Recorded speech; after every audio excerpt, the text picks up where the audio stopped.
The Northeastern United States, frequently recognized as the biggest hotbed of motorsports in the United States of America.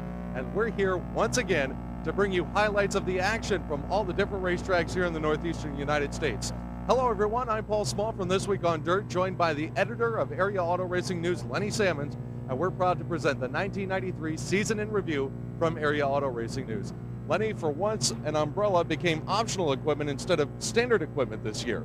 Well, we had some great weather most of the season long and produced a lot of racing, a lot of different winners, a great year. Now, some drivers, probably with the sun shining, thought they might run out of money. But with all the big high dollar paying races, especially on the Skull Trail this year, running out of money wasn't quite the problem that it used to be.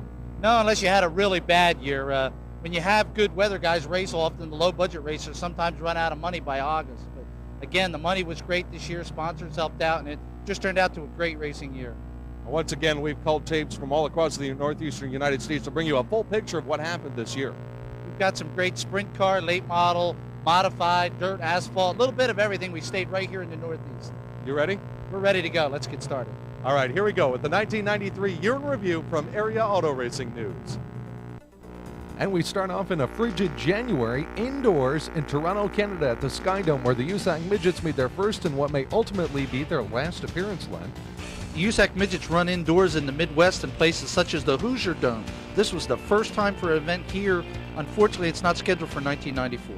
Now, indoor tracks are usually small, very tight, and there's a lot of contact, but the Skydome is so big they actually got quite a good-sized racetrack on the floor that allowed them plenty of room to pass and room to make mistakes like this one. No mistakes by Kenny Irwin, car number 7. He goes on to win the event. Our next stop, after we look at Kenny Irwin watching himself there on the video screen, is outdoors, but in Florida at the Ocala Speedway, the Club All-Star Circuit of Champions during Speed Week. Florida's supposed to be warm, but you'll notice the cold jackets are on for this event, but Johnny Mackison was real hot. He left the PA circuit this year to run with the All-Stars regular, and he would go on to win this big event. Johnny Mackison there in victory lane as we move across town to the Volusia County Speedway, where they opened a dirt track again. Remember, they paved their dirt track a few years ago. They built a brand new one. This car, number Rat 1, catches on fire going into the corner. Him have hot foot. That's Steve Smith in that car. Here's the battle for the lead coming down to the white flag. The leader is the white 7. That's Charlie Schwartz out of retirement. That's Davey Johnson passing him, and Schwartz doing a graceful dirt-tossing pirouette into the infield. Davey Johnson from the Stars late model circuit would go on to win this event. Johnson, uncontested, coming off corner number 4, puts a W in his win column. Now to Harrisburg, Pennsylvania, and the Farm Arena for Micro Sprints indoors. Not only did the regular Micro Sprint drivers, which there are plenty of in Pennsylvania, get to participate, but they have a celebrity race which allows the drivers from other classes to run as well. You'll see a white number 44X of Joey Allen from the sprint car ranks taking a flip over. He was okay though. The winner of the race was Sam Ross, who runs the car's limited sprints. And while other drivers were running into each other, Sam was running straight for victory lane. Now the Hagerstown Speedway and the Winter Bash, twin features for late models and modifieds, and a special late model versus modified challenge race. Hagerstown has annually been opening up the Northeast season with some early events for both late model sprints and modifieds. And here we have 2 of the classes running. Nathan Dubrow working the inside on Chubb Frank to come on to win this first event of the season. Dubrow has been an absolute terror in the Pennsylvania and Maryland area in the late model circuit. Hagerstown pretty much his home racetrack, and he started off the season right with the checkered flag. Now we go on to the Mighty Mod Squad. Each class ran twin features this day, and you had a lot of different winners. Good field of cars on hand as well.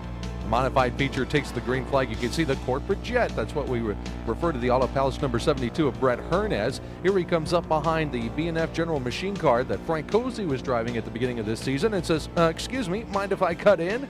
And then he cuts out. Hearn, as you can see, didn't have much room, but he was able to work his way on this kind of a dried out daytime surface to find that winning move to get the victory lane. And it would definitely not be the last time he would find victory lane during the course of 1993. Second late model feature, that's the number 119, that red car in front, Jim Bernheisel. Trust us, there's a 119 on that car somewhere, and that 119 wound up in victory lane. That was a real big win for Bernheisel, who builds these cars himself. As you can see, he had some great competition behind him. Second modified feature, there's Kenny Brightbill leading the pack into turn number 1. Now watch about mid-pack just in front of Brett Hearn. A driver gets out of shape, and we have ourselves a parking lot up in the second corner. This was a massive pileup. Hearn's car was damaged, but he was able to make repairs and get back into the event. Up in front, the wheels yellow 91 of Billy Decker. Moving to the outside, there is, coming off the corner, Doug Hoffman in the Coors Extra Gold car number 60. Hoffman and Dwayne Howard in car number 114, all in a three-way race for the lead. Decker continued to hold on to the top spot, but it wouldn't last too long because Hoffman bounced a bite up there on the outside of the second corner, kicked in the afterburners down the back straightaway, and the Extra Gold wound up being golden.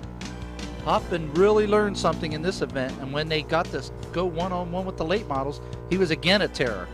Now watch Doug Hoffman alongside Kenny Brightbill. This is a special challenge race, the late models against the modifieds. In the past couple of years, the late models have kicked some tail. This year was a different story.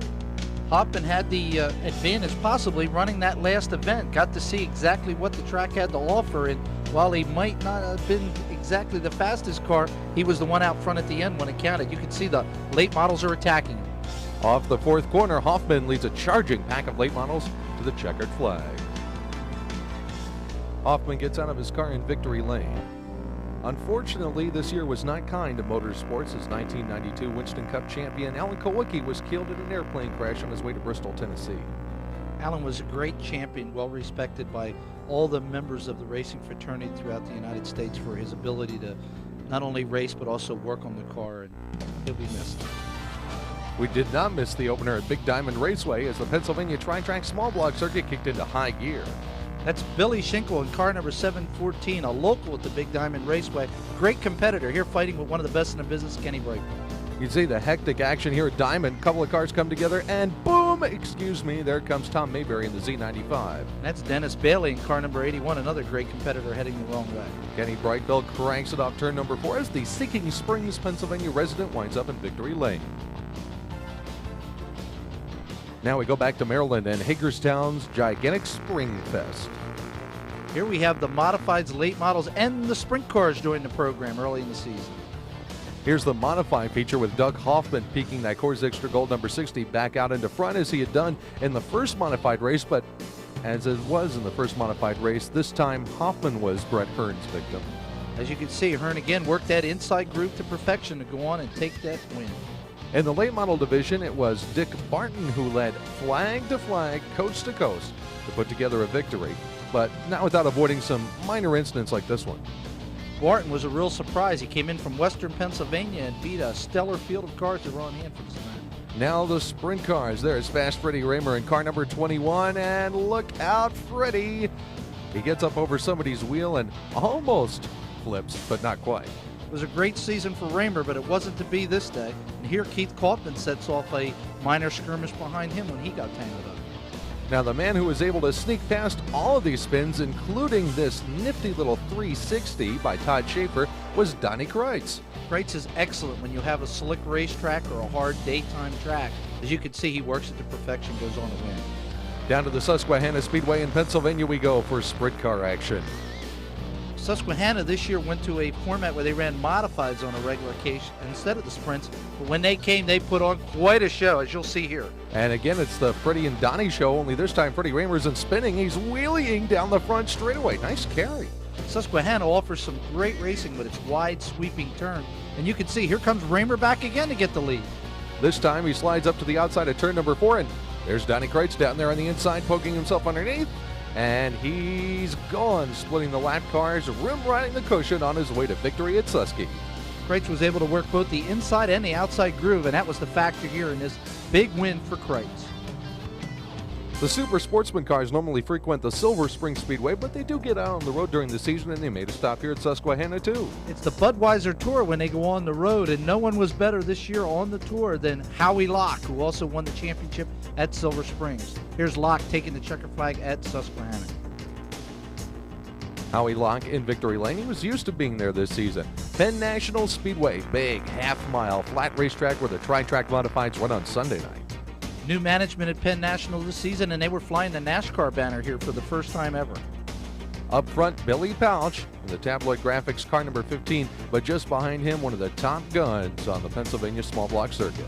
Kenny Brightbill is a a noted driver throughout the United States. He's found the PA Tri-Track as his home now, and here he comes on a last lap charge around the outside. Now he's going to try the inside on Pouch, and the flag is waving here. The crisscross didn't work. Pouch wound up in victory lane. Now to the other stop that makes up the Tri-Track circuit, the Saturday night stop, Grandview Speedway. This is the main track that centers the three-track Tri-Track circuit. And Dwayne Howard at car number 114 had a great season, would take the Tri-Track series later, but here he has his hands full with Kenny Brightbill again in car number 19. Boy, you just can't get away from Kenny Brightbill on the Tri-Track circuit. The guy is just awesome in the small block modifying. Doesn't matter what Brightbill has run over the years, from late models to sprint cars to big block modifieds, he's always a top competitor, and here he is on opening day going on to take the win at Grandview. Kenny Brightbill working the outside of a lap car on turn number 4 puts opening day in his back pocket. Now the Susquehanna Speedway and their first ever modified race in quite a long time. Susquehanna ran modified years ago under the Liddick family, but then went back to their sprint car. This is right in the heart of Central PA sprint car territory, but the modifieds really took hold this year and did very, very well and attracted some of the star drivers from Grandview, which they ran against. Now look at this tooth and nail battle for the lead. Toby Tobias on the inside, car number 17. Billy Shackle in the 714 on the outside, rubbing nerves, trading paint, banging wheels. Just as we had saw earlier with the sprint cars, Susquehanna has plenty of room to pass, and the best one at it this year in the small blocks was Tobias. Here he goes on to take one of many wins at the track. Now let's go to the home of the Budweiser Super Sportsman cars, the Silver Spring Speedway, one of the most successful short tracks in America. They pack in both the cars and the fans each Saturday night with a low admission price, and it's an excellent, excellent racing, as you'll see here. Action as the field heads up into turns 1 and 2. You can see that this track's got long straightaways, kind of tight but well-banked corners. Now, if you're paying attention here, this is the last lap of the race. John Stover, car number 4, flips down the back straightaway. It looks like car number 3, Dave Callum, is going to win. Here he comes around for the checker, but note his right rear tire. It's gone. It goes bouncing into the fence, almost into the grandstands, and Calumet barely holds off the second place car to win the race on 3 wheels. Imagine how well he would have done if he had all 4 across the line. The late models didn't want to be outdone this night, and watch this. This is another great finish at Silver Springs. Jeff Leapart in car number 103, one of the top runners at the track, looked like he had this race in the bag. But Chris Shuey in car number 21 had another idea, and he comes on the challenge. Shuey worked his way up from the back of the field and soon was challenging Jeff for the lead. The pair battle side by side off the 4th corner, and we're still not done yet. This is the white flag lap, and you'll notice Shuey in the car number 21 trying to work his way inside. And Silver Springs is a tight racetrack. There's not a lot of room here. They head down the back straightaway, neck and neck into turns 3 and 4, battling right down to the checkered flag. And then all of a sudden on the outside, Leapart loses the handle, takes out Shuey, and up the inside comes Charlie Coate, number 18, and wins the event. Leapart finishes 3rd. Shuey doesn't finish. What an ending. Now the Evergreen Speedway. Small block modifieds on pavement, and they can slide with the best of them. These are limited motor cars here at Evergreen, not the full-blown cars you see on the NASCAR Modified Tour at other tracks, but it doesn't make them any more short on action. Now here's the number 23 car spinning. You'll see him again later. Car number 95 is Terry Markovic, one of the several brothers that race there at the track, and he runs 2nd in that heat race. Here's more action from Evergreen heading into the corner. You can see the track has plenty of room to pass on, and the drivers take every inch of it. This is a good training ground track for some of the drivers to move into other classes, and you'll be seeing some of these names popping up at other facilities. And the driver of our number 23 car, not content with the standard inside edge figure skating spin, decides to go for pairs competition. Seemed like it was a hard day for that gentleman on this opening day here at the track. More feature event action in Evergreen. Don Wagner in car number 25 is one of those drivers that is looking to move up into the NASCAR Sportsman class in 1994. He had an excellent season here at Evergreen. Didn't win the track championship. Roger Heffelfinger did that, but Wagner was one of the top winners on a weekly basis and comes home during this long program here. As you can see, many of the drivers having their problems, but not Wagner, who works the outside here to get the victory. Don Wagner in car number 24 puts the car on the outside lane. This is a nifty move coming off the second corner. Usually you can't pass on the outside, or at least that's what they say about asphalt modified racing. Wrong answer, kids. if you're given the room, you could work it. And here, Wagner works it to perfection as he goes around and takes this victory. Great job by Don Wagner. Blue tires, smoke and all. Takes the number 24 car into victory lane at Evergreen to meet Evergreen's Trophy Girl. One of the biggest in the business for many reasons. As you can see, Wagner's very tall, but she's a little bit taller. It's a thrill a minute when the Thriller division comes out onto the pavement at Evergreen. Just watch. Evergreen offers not only street stock racing, but thriller racing, a low dollar cost, fun racing, and a great way to get started. Here, the street stocks, you'll see they look a lot more like late models. And they spin just like regular race cars. This time, many of them try and void, but the track's a little bit blocked on the coming off of turn 2. More street stock action from Evergreen. There you see a couple of cars going around the outside. These drivers do a great job, especially in avoidance tactics like that one. I'll just tap the wall to get away from them. It's tough, even though Evergreen offers some wide sweeping corners coming off. And when a car is setting in the groove, the outside's a little bit full of rubber and other articles. It's tough to get a hold of, as you can see that gentleman there. Going for the pass on the outside, got snookered by the guy coming down the middle, who comes down to collect the checkered flag. From the Evergreen Speedway, we now go to a historic first appearance of the Stars late models at Williams Grove. In years past, the late models were a regular division at Williams Grove, but they were moved aside for the sprint cars to be the headliners there each and every Friday night. They brought them back this year with the Stars late model tour, and that means not only were the great regulars like Gary Stuller here in car number 44, but he also had some great outsiders like Chubb Frank in car number 1. Stuller won the Dash for Cash and won the Stars feature event. Now here's the regular sprint car portion of the program. Fast Freddie Raymer driving the way a sprint car driver is said to drive, with his eyes closed. Well, his eyes aren't closed, but the wing's down in front of him. He can't see anything. As this race goes on, the wing continuously moves down. Not only does that hamper him to see, but it greatly affects the handling of the car, yet Fast Freddie continues to lead with Lance Deweese and the Walt Dyer car catching up. Deweese continued his relentless pursuit of Fast Freddie until coming down the front straightaway with Fred's vision just about completely blocked. Deweese went to the outside, and while Freddie was trying to find the back straightaway without hitting anything, Lance was finding the lead. While Lance did go on to win this event, somehow Raymer brought this car home for second. It's remarkable. It must have been on remote control from the pit area. Proof positive, Lenny. In sprint car racing, if all else fails, wing it.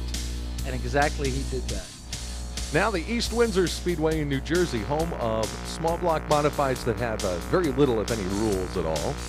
They have a motor limit rule, 339, or a restricted 358. Otherwise, there's no scale. They got rid of that. They got rid of all the body rules, and it's just go for it. Big wing body cars. And the street stocks of the support division, they put on some fantastic racing here at East Windsor. They really do. They run a 100-lapper at the end of the year that pays $5,000 to win for street stocks. And in this event, Larry McVeigh would go on to win a big event for him. Unfortunately, while he took the checkered flag, he was disqualified for a rule infraction. Officials are real close on that. Mark Rinaldi was the winner. Now here are the wide open small block modifieds. There's Frank Cozy in that green number 44, rim riding on the outside almost up against the guardrail in the back of the field. Usual feature event distance is only 25 laps at Windsor, so you've got to get to the front and fast. And Cozy did that, chased by Doug Hoffman in that number 5 car. Hoffman was back at the track this year as a regular in the Dieter Schmidt car, number 5. This was not his own race car. They ticked off right off the beginning. It was a great combination. Now here's Cozy trying to chase down Hoffman as they come down for the white flag. Now watch this nifty little move using this slower car. Cozy pins Hoffman behind the car coming through the corner. When they come out, he goes under the car, takes the lead, and then would go on to victory. This one's not over yet, though. We still have one more lap, and Hoffman's not done. He tries to get back, but Cozy, 3 wide up the inside, takes the checkered flag. He was almost driving in the infield on that one. Now we move to the Bedford Speedway, which is usually Rick Eckertville.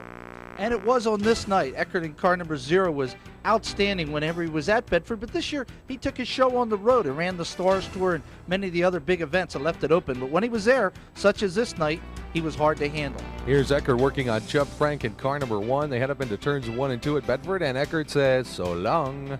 Using his experience of the track, Eckert sneaks up the inside and would go on to win, but it was Tom Kleiss, the first driver ever from Maryland, to win the Bedford Track Championship this year. Now let's go back to East Windsor for twin 20s for the modifieds and some good street stock racing. As you can see, a big crowd was on hand. What was unusual at East Windsor this year was the missing number 15 of Billy Pouch. Billy Pouch was off running sprint cars this year on Friday night and was missing from East Windsor. And Darren McCoffney probably wishes he had missed this flip.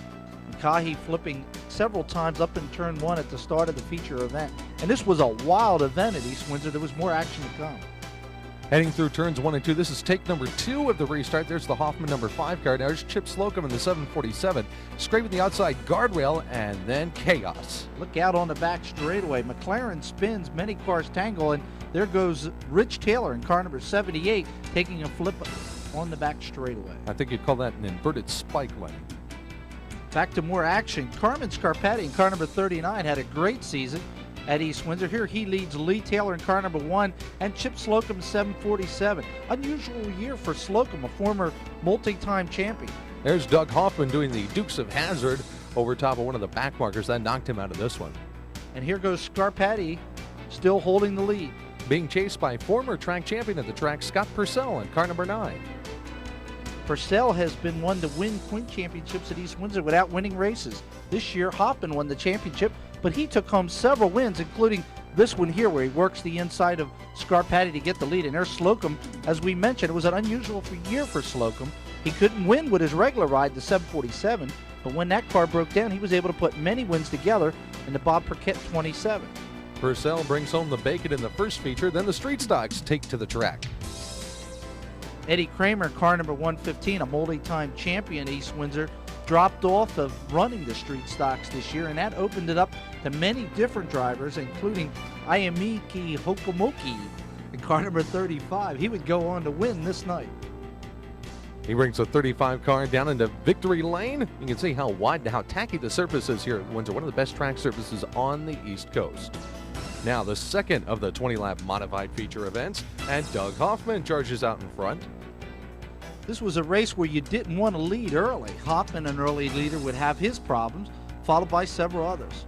There's Slocum, car number 74, having one of his many problems. There's Billy Schenk in the A car. He's going around Hoffman, who is just broken. Now, Schenk was up front. He's never won a modified race before at Windsor. He's looking for win number 1 in the big blue A car. He's being chased by a host of competitors, including Bob Lineman, and there's Scott Purcell again, this time passing Lineman for the second position. Little did Purcell know that when he passed Lyman, that would be the key factor in the race. As you can see, the A car didn't have all it needed for this event. Hello, Roadkill Cafe. I'd like to order a motor, toasted. Purcell in car number 9 would go on and sweep the Twin 20s. Great job by Scott Purcell in that car number 9, which was featured in Stock Car Racing Magazine a while back, if you remember. Now let's go sprint car racing at Williams Grove. This is off of turn 2, some great footage. It shows you the speed in which these cars enter the corner at the big, spacious Williams Grove Speedway. Under new management also this year, many different changes. Alan Kreitzer took over the track this year, the promoter of the Silver Spring Speedway, and with a group of other promoters did an excellent job. There is Chris Esch, former Outlaw in the 17, battling with Fast Freddie Raymer in car number 21, the Budweiser-sponsored car. Some more great action coming off of turn 2. You'll see the cars trying many different grooves, but Don Kreitz is noted for that inside groove, and when he can get it to work, there's very little people that are better than he at Williams Grove, and he would go on again this year to win the track championship. Now, let's go to Grandview Speedway for some more small block modified action. Grandview has some great racing on the tight little 1/3 mile track. Here, Ron Herring takes a little tippy toe over on his top. Not exactly what you call a tiptoe through the tulips, eh? The slow flips and sometimes be the harder ones. More action from Grandview. This track is like a cereal bowl. It's got short straightaways. The corners are fairly tight, but they've got big banks, and these guys just, put their right foot in it and go. Some of the greatest racing of the season is seen at the Grandview Speedway, where the action is constantly non-stop. Here you can see some side-by-side racing off the corner. We get a look at the pack coming through. You can see how sweeping these turns are. You could just angle it right in, set it right off, and, if you don't set it off right, you may set off a wreck. Kenny Breakville got a little banged up in that one. Ronnie Tobias in car number 59 was spun around as well. Tobias's luck didn't get much better either, as later on he had a one-on-one mini-conference in the corner with Kenny Gilmore.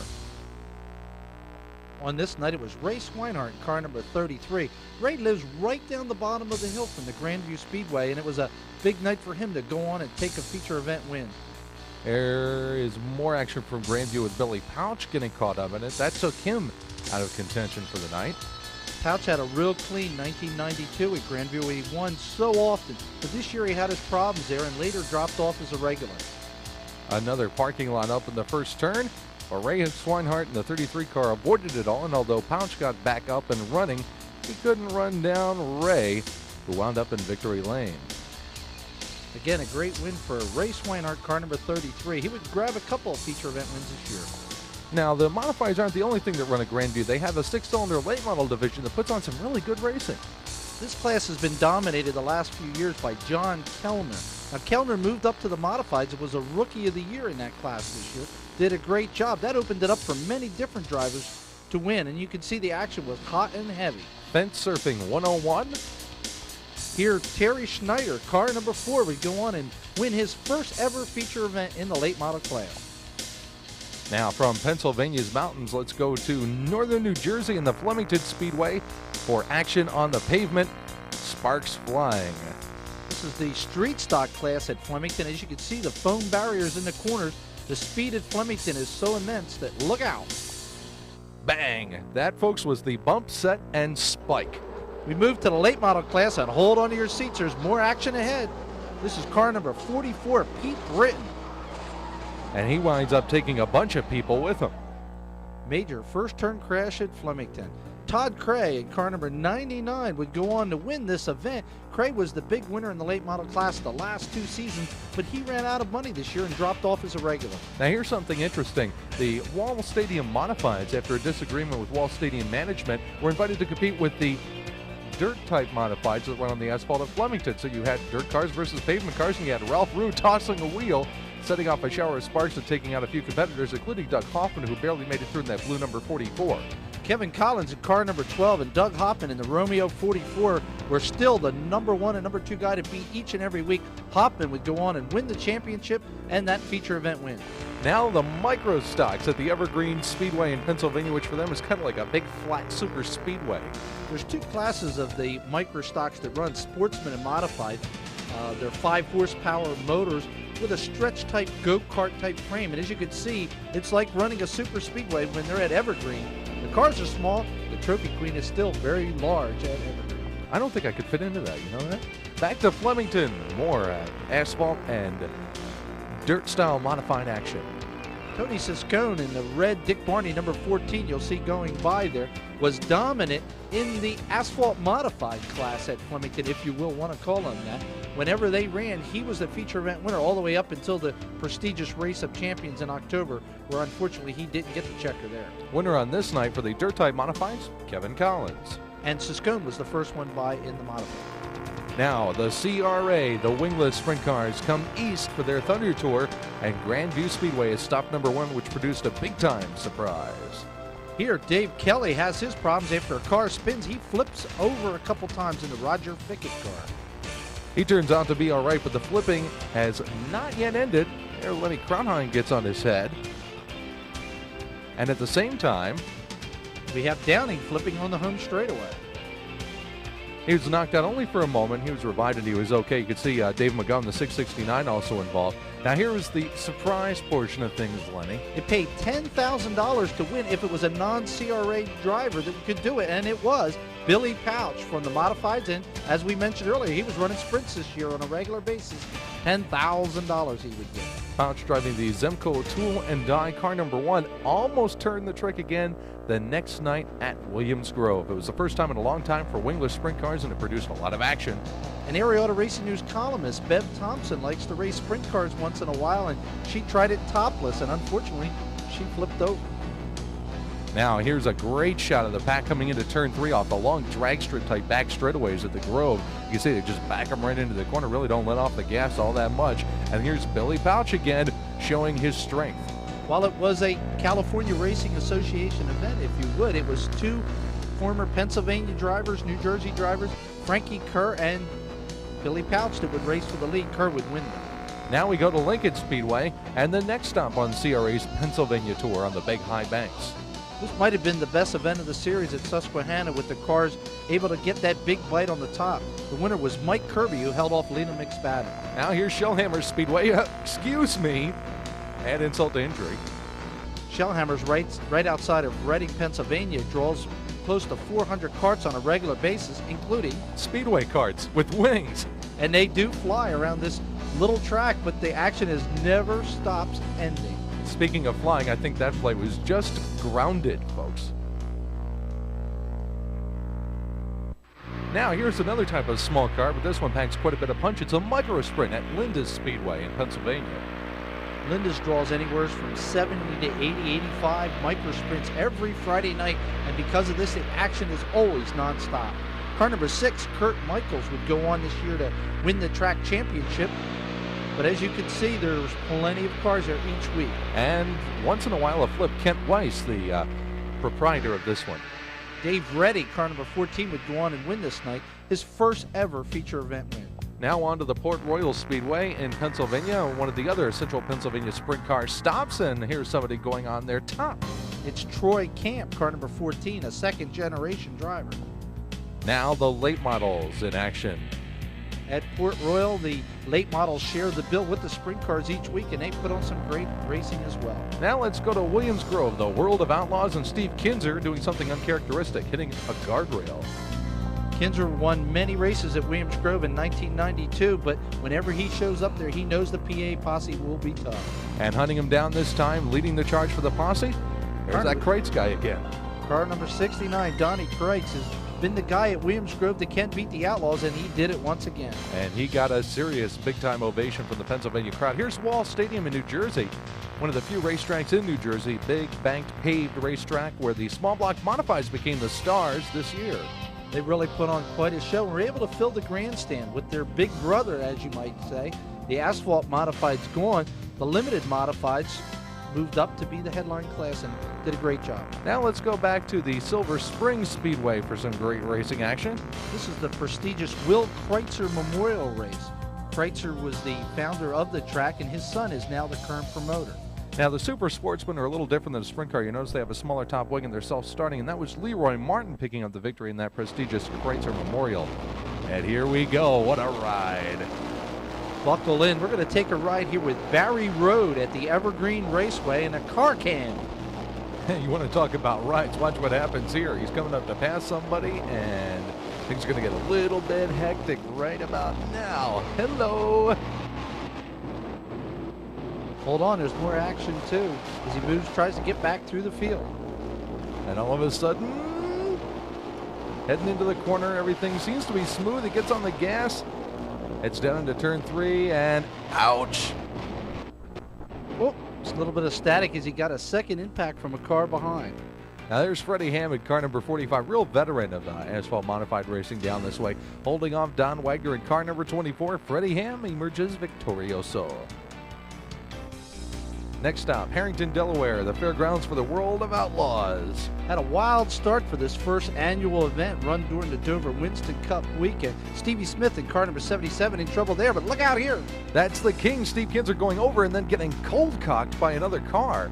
Johnny Herrera would come out the big winner in this one in car number 29. But boy, oh boy, what a ride for the king of the Outlaws, Steve Kinzer. He had an up-and-down season, so won the World of Outlaws championship, while Herrera took this one. It wasn't an easy year for Steve, though. Now let's go to Big Diamond.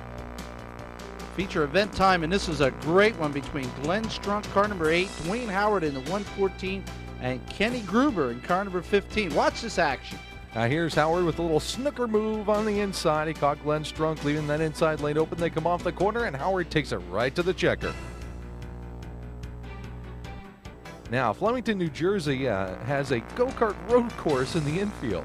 Photographer Ace Lane Jr. is the promoter of this event, and you'll see they utilize where the race cars usually pit.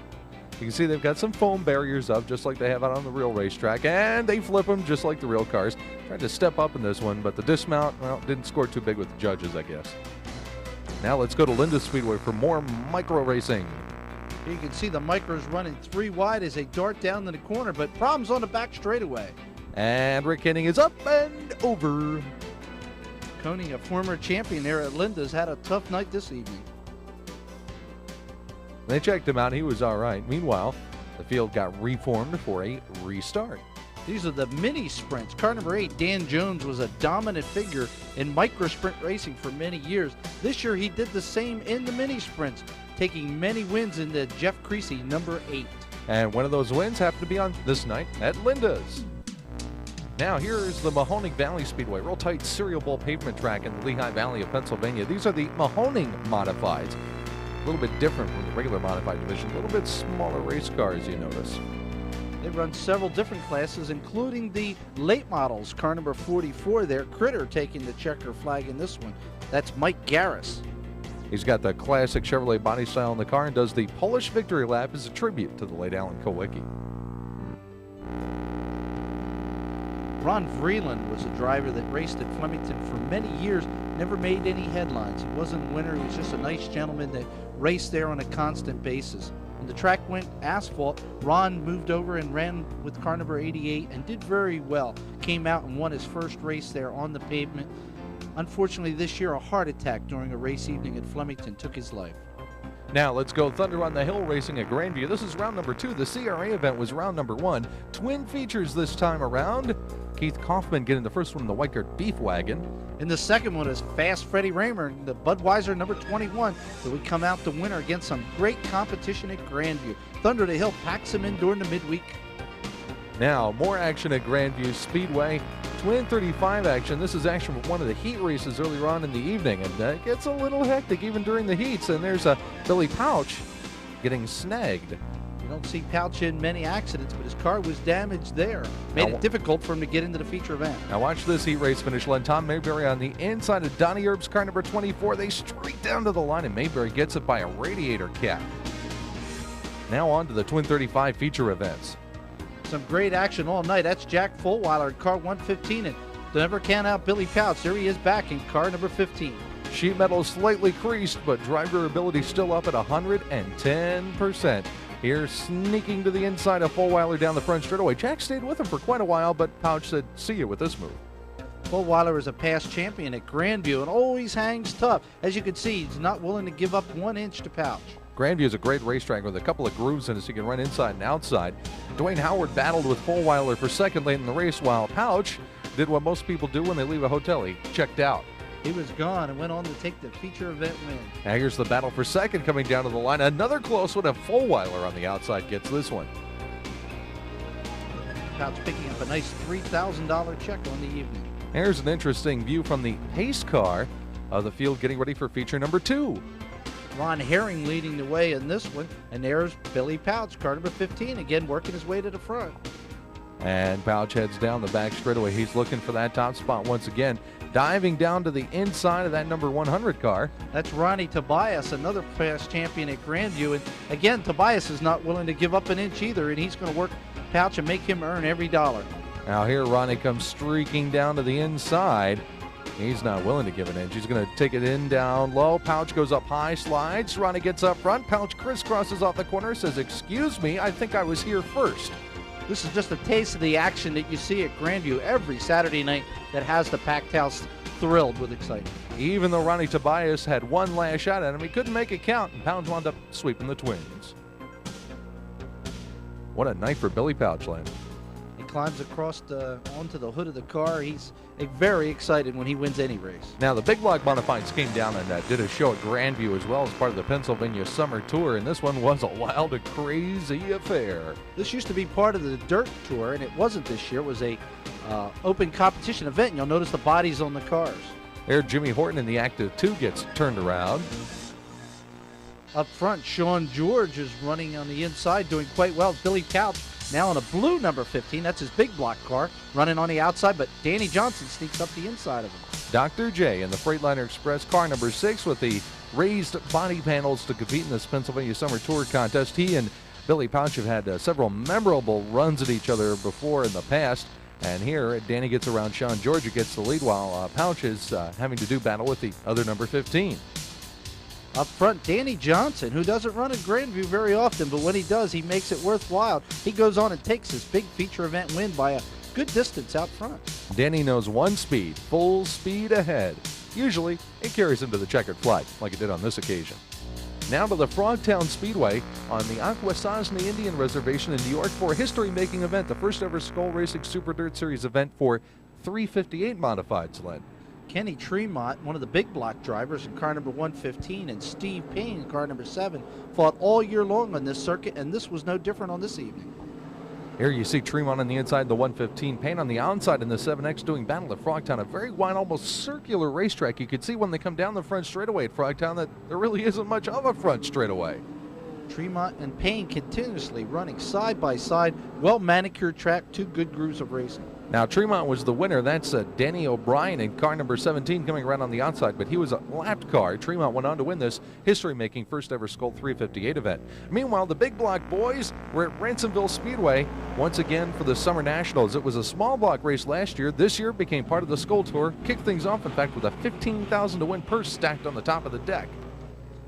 Early in the race, Jimmy Chester, car number 82, had his problems, and look out, Billy Decker. Billy Decker got up and over early in the race on the back straightaway. He turned out okay, but the car was done for the evening. Brett Hearn, car number 72, works the outside of the cars while Danny Johnson tries to force his way through the inside. He's coming up there on Giltig's car number 22, literally. Meanwhile, up front, Bob McCready was leading the way very comfortably. He took the lead about a third of the way into the race and continued to extend it out. But watch what happens with a pair of 6s here. The pink 6 is Davey Moore, and that's Danny Johnson in the other number 6. Proof that sometimes in poker, a pair of 6s is not a good hand. It didn't work for either of these drivers on this evening. Alan Johnson picked up the ride in the Billy Taylor car number 1. That's the big red one coming to the outside of one of the small block regulars, Ron Smoker in the 62. McCready put the $15,000 in his pocket to kick off the Skull Tour in style. We move to the Susquehanna Speedway for some more modified action there, and this is a very interesting event for one young man, Randy Masser.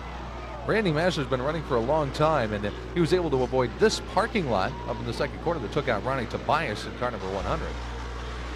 And then Masser had his hands full up front with 19, Kenny Brightbill. And when Brightbill makes a move for the lead, you'll think he'd get it, but it's not the case here. Now watch Masser work the outside of the track to perfection, just steps on that cushion. You can see the launch he gets coming off the corner, and all of a sudden Brightbill saying, "What happened?" And Masser would do an excellent job to, again, take on another challenge of Brightbill. When the checkers finally came out, Randy Masser had his first ever modified victory. Congratulations, Randy. Big win for Randy Masser. That was only the first leg in 2 feature events this season. The second feature event, as wild as the first. As you can see, the multi-grooves the drivers are using here at Susquehanna, and no one uses the outside better than the 17. That's Toby Tobias Jr. behind the 7 of Scott Irwin, and there's Billy Schinkel in the 714 to complicate matters. This just isn't racing action. This is racing action for the lead. And look at Tobias work the outside. He loves to put that car up on the cushion, and you can see at Susquehanna, you rarely get out of the throttle, especially if you use that outside lane. Toby used that outside lane perfectly and picked up the other half of the twin bill. The Lincoln Speedway is a home of super sprint racing every Saturday night, but with those cars running a big event at another track, they brought in the Cars Limited Sprints this one evening and let them be the headline class.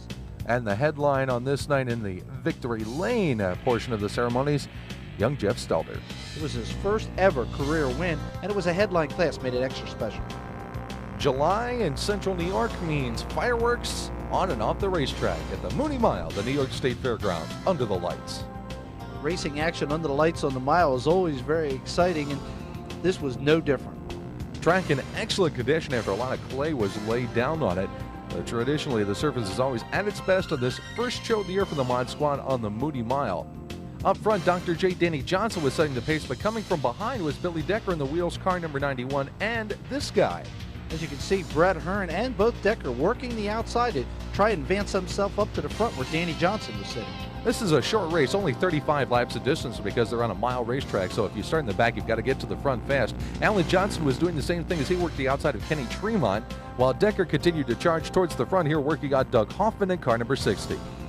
Decker always seems to run well in this event, and this was a sterling performance for him in the Wheels Discount Auto number 91. He was the defending champion of the race, and he gave Dr. J a serious run for his money.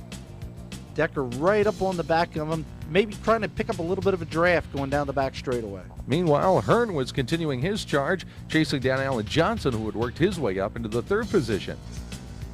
It was good racing all the way through the pack, but when it was over, it was Dr. J, Danny Johnson, the winner. The younger Johnson besting Decker and the older Alan Johnson, now Penn National.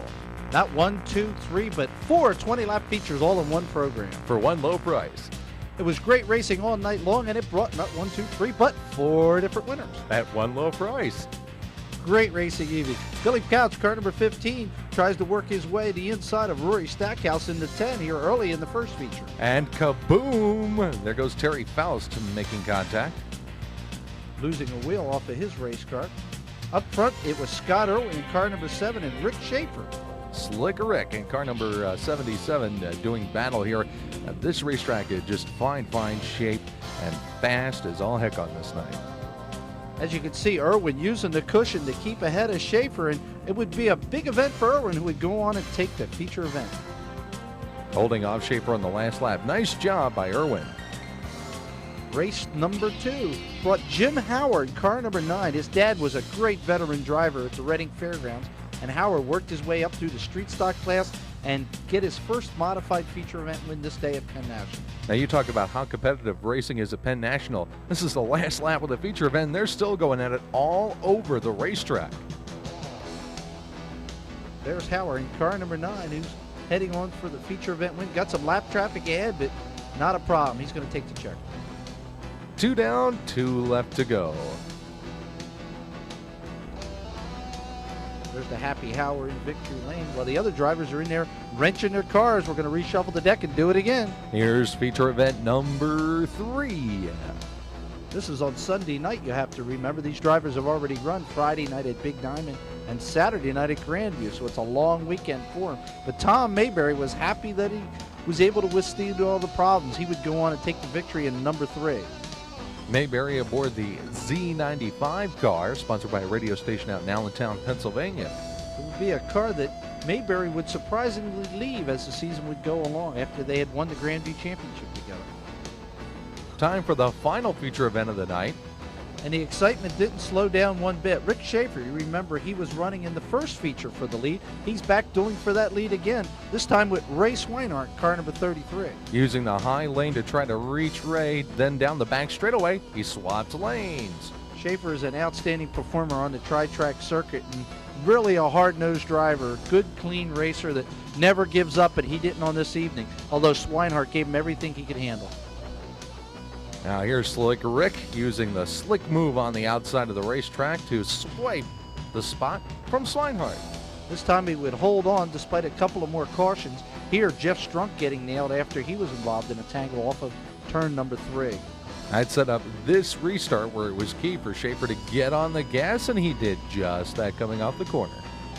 You can see the good, strong field of cars, and more problems as Irwin gets tangled up. And starts a parking lot on the front straightaway of massive proportion. Dwayne Howard, Gilmore, Stackhouse, many of the other competitors. You can see Howard trying to work his way through, and yes, Billy Pouch was there that evening, but he didn't get a feature event win. Had a bad night. And here comes Slick Rick cranking it off the corner to win the final of the 4 20-lap features. Next stop on the Skoal Tour was the Can-Am Speedway for a Lapco promoted show. These shows are always great. This one was a classic. Great action from green to checkers. You'll see here with Brett Hearn here trying to make his way up underneath of Jack Johnson. The racetrack was slick on this night, but not abusive on tires, so the drivers were still able to make plenty of moves. Now, that's the Team Kinney, Timmy Fuller in the small block number 19, and Barefoot Bob in the big block car number 9. This used to be his home racetrack. That's an unusual sight with Doug Hoppin in the 60 over heading the wrong way. Now, he went down a lap on this occasion. You could see the field coming by. He would get that lap back later, but first he had a heated discussion with Steve Payne, whom he felt was responsible for his going a lap down. You can see the two bumping, exchanging greetings as they go around under the caution. Now watch this move. Brett Hearn deftly moves to the inside of Ron Smoker and Kenny Tremont on a restart, and he takes away the top spot. But here comes McCready. McCready had all the Kinney Drugstore representatives, the main sponsor of his car, watching from the grandstands. He really wanted to do well this night. Two masters with different driving styles, but it gets them both to the front. And Timmy Fuller was putting on a fine performance at his home racetrack. Meanwhile, the Hearn and McCready show continued up front. McCready using the outside, even though there really isn't a cushion there, he's able to get a good run off the corner by running that groove. But we're still not done yet, because coming through the field was the Hurricane Steve Payne. The winds were blowing, and they were blowing in his favor as he first disposed of Hearn and Timmy Fuller in the same corner. And then he works to the inside again to work up on Bob McCready. They were in heavy traffic. This race had many lengthy periods of green flag racing. This was one of them, and Payne uses the inside and snookers the lead away from the barefooted one. Using traffic to his advantage, he works that inside, which you think wouldn't be good in traffic. Now here's Doug Hoffman doing what he called making a statement as he got his lap back from Payne with the last lap of the race being run. Steve Payne victorious, another $10,000 to win event. He moved to Fonda, New York for their Skull Series race, which was also Thunder in the Mohawk. And another one of the high dollar events on the dirt calendar. Brett Hearn, trying to make up for his performance at Can-Am, was running strong, but then about halfway through the race he reported that the motor was starting to die, and at this point it officially died, and Danny Johnson inherited the lead, which he held right down to the checkered flag. Another $15,000 to win race. It goes to Danny Johnson this time. Now we return to Williams Grove for a special event. It's the Mitch Smith Memorial, $10,000 to win race. Mitch is a legend at Williams Grove Speedway for his exciting driving style. This night, it was up to 2 or 3 different drivers to put on the show. And the first guy putting on the show in the Weikert B-Flag the car number 29, Keith Kaufman, who checked out on the field. Kaufman led every lap on the way to a great win for him in the Bob Weikert car.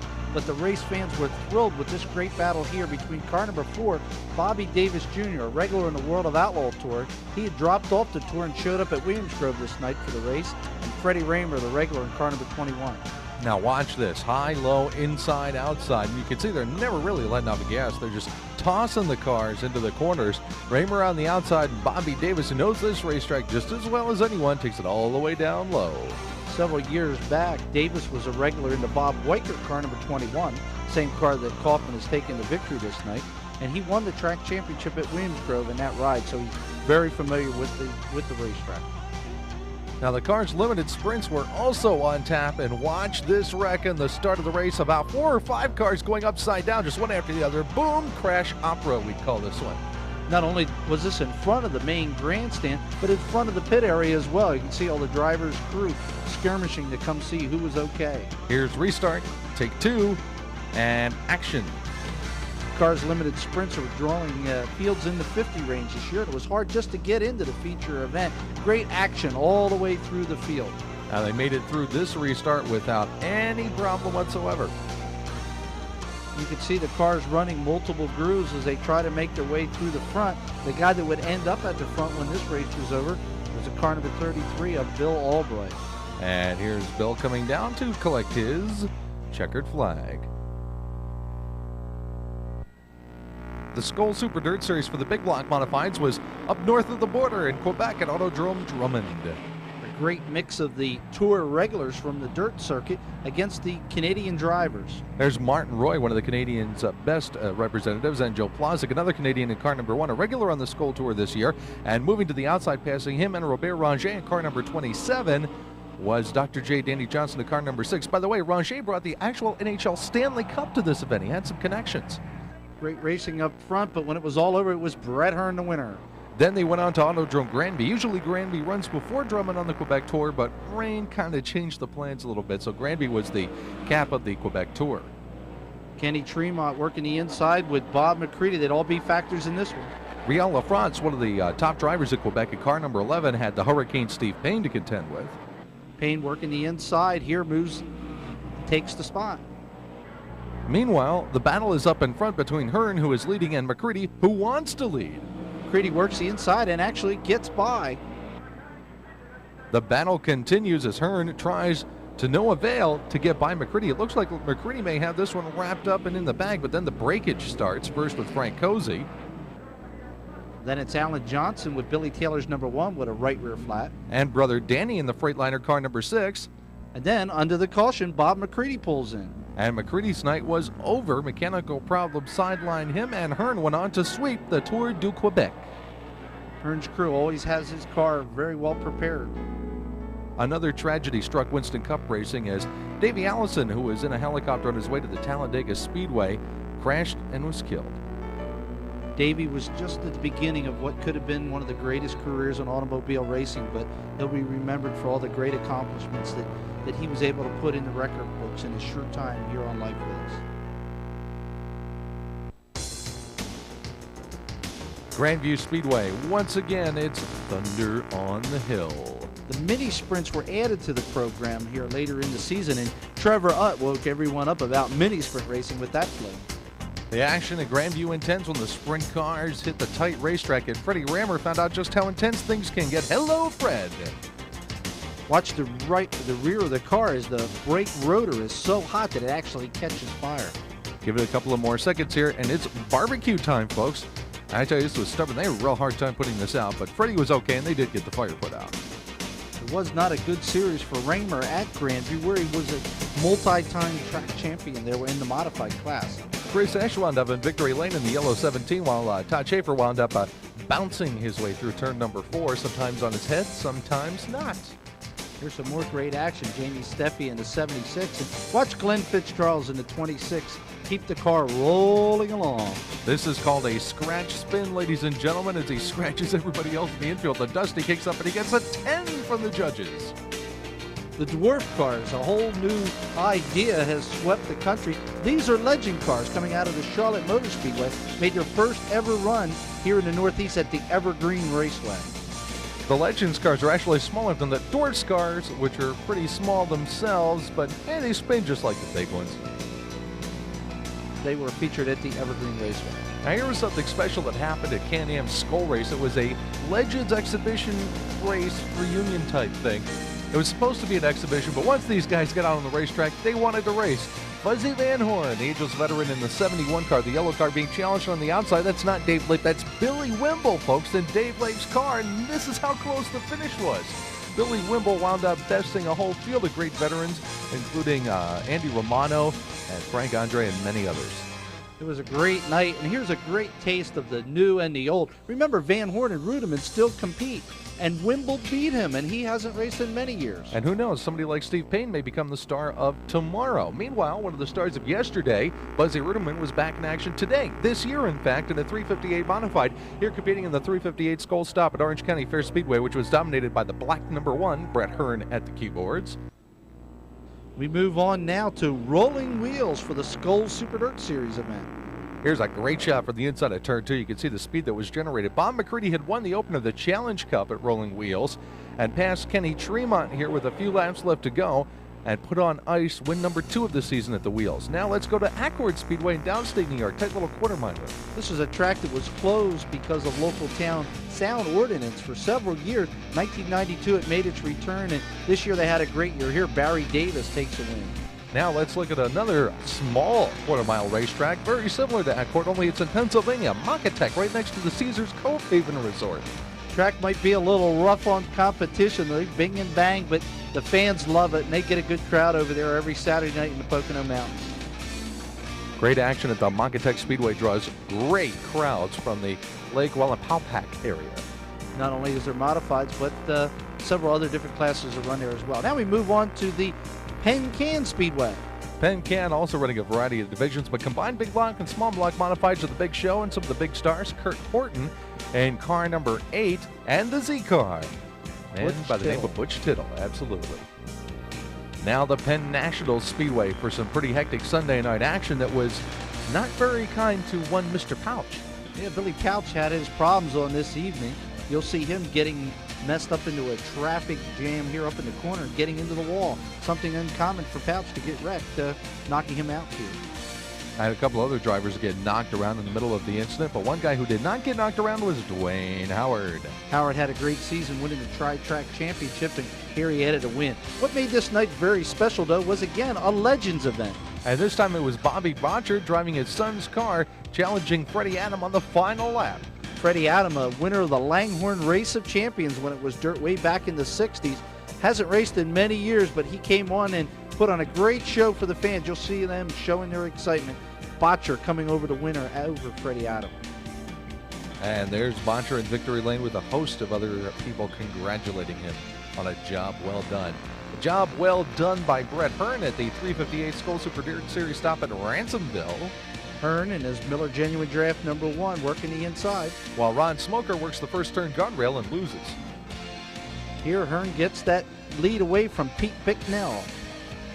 Brett really wasn't chasing the Skull 358 points this year, preferring instead to concentrate on his efforts at Orange County, but he still won anyway.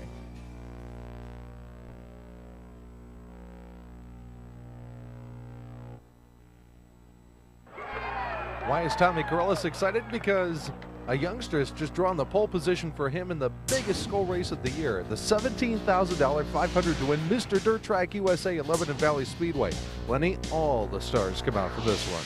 Richie Tobias was there, Billy Pouch, as well as all the Skull Super Dirt stores. When the green flag came out, Corellis jumped out to the lead from his pole position, but lurking in mid-pack was that corporate jet sponsored by Auto Palace, who is also the sponsor of this race, Brett Hearn. But Brett would first have to contend with a non-dirt regular, Billy Pouch. Pouch had dropped off being a Grandview regular during the season to run some big block shows so he could prepare for events such as this. But Pouch fell to mechanical problems, and Hearn brought home the bacon on his sponsor's night. Yeah, he was happy about this one. Now to Grandview for the Forrest Rogers Memorial. This is another high dollar event, and Billy Pouch returned to Grandview for this one, and boy did he put on a show with Dennis Bailey in car number 81. Here they go, final lap. There's Pouch diving down to the inside. Bailey tries to hold him off, but on the back straightaway, Pouch puts that Grandview experience to work. And when he comes off turn number 4, it's he who has the number 1 position and the victory in the Forrest Rogers Memorial. It was a high dollar win for Pouch. He was really excited, and it took some extensive inspection of the car before it was deemed legal almost by the time the sun came up the next morning. The story at Canandaigua Speedway in 1993 was Barefoot Bob McCready's number 9. He won everything there was to win. But when the Skull Series came to town, even though Bob won his heat with his primary car, if that car had a problem, he had to go to the backup car and to the back of the field as well then. As you notice, Brett Hearn 72 was on the pole. McCready was all the way at the rear, and this made for some great racing excitement. Dr. J. Danny Johnson threw a shoe early on, while McCready worked his way up from the back of the field and passed Doug Hoffman at the 2/3 mark to hold the lead that he would eventually take to the checker. Now watch this battle for a second, Lenny. You make the call on this one. This is too close to call. Here at the checker waving between Alan Johnson and Hoffman. Who gets the spot? Originally, everybody thought it was Allen, but after video review, Doug Hoffman was awarded the second position. We moved to the Flemington Speedway, where URC made its return after many years. URC used to run at Flemington once a month when the track was dirt, but since it was paved, URC was a little bit worried about coming. They finally ran a show at Apple Valley, and Gary Heber, car number 56, won that event. He came back, and at Flemington, he won as well, here passing Tom Capey 53 to get the win. Both the asphalt events for the URC, positive experiences from a fan standpoint, but the URC has elected not to go back to the tarmac for next year. Here are the late models in action at Flemington.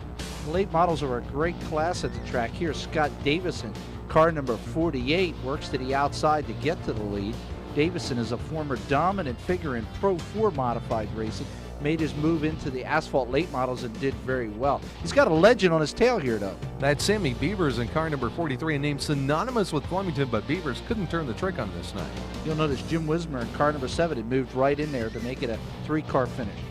Now the Flemington Modifieds, as they call them, running on their own now. The Wall Stadium cars eventually got to run separate races. Familiar car, number 24, Kenny Bren, made his return back to Flemington with his family-owned car. And there's Jim Long, car number 23. Had a great run this year at Flemington.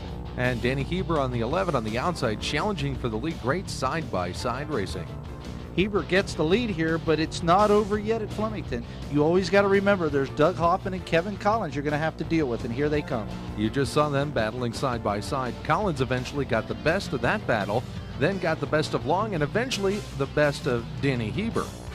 Kevin and his own car, number 12, would go on and take the feature event win, one of several during the season for him. It was the Kevin and Doug show at Flemington this year, with Kevin getting the honors this time around.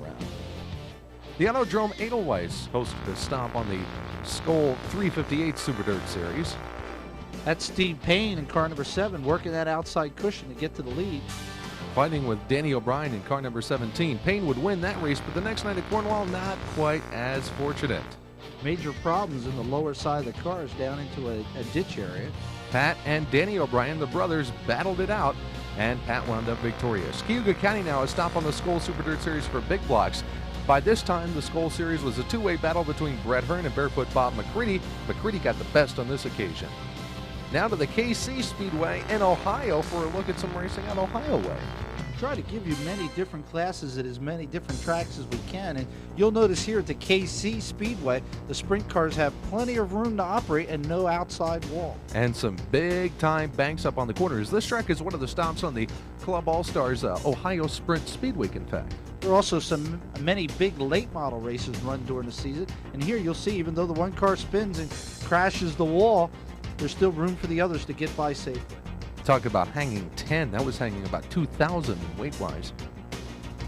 Again, some more action here, some close running at the KC Speedway. You'll notice a car or two go off the bank once in a while, but they're able to continue instead of the hard impact they might get from a concrete barrier. Now here's one of the most popular divisions in Midwestern auto racing. These are the IMCA E-Mods, short for Econo Mods. These cars are based on automotive frames. They have an engine claimer rule in many locations. When they have the nationals for these at Boone Speedway in Indiana, they get about 200 of these race cars showing up. Surprisingly, though, they haven't settled here in the Northeast just yet, but I would look for them to come. It's a division that's affordable and puts on a great racing show, as you'll see. And as you'll see here in just a moment, these guys can spin them and wreck them just like anybody else. But they put on a fantastic show here at KC because, as we said earlier, this track's got plenty of room for them. Watch this great side-by-side battle coming off at turn number 4. Great racing.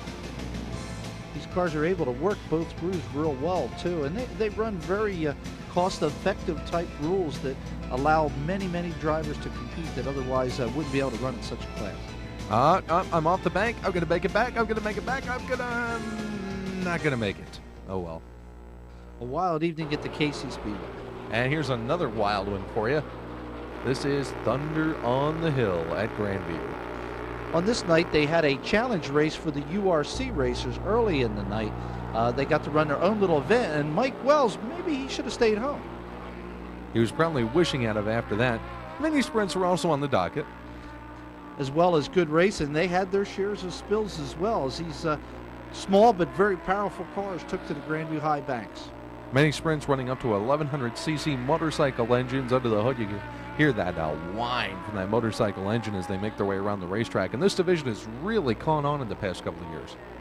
The sprint cars, that's Bobby Fletcher in car number 66, another one of the top runners at the Lincoln Speedway that invades Grandview for the different Thunder on the Hill events. Maybe it's because Lincoln and Grandview are sort of similar that Fletcher wound up with the checkered flag in this heat race, but when it came for feature time, well, that's when the action really started.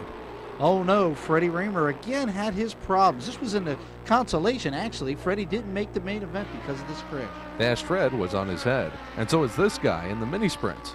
What's nice about the mini sprints, even though the red comes out for a flip, they all have their starters and they're able to just get going again on their own.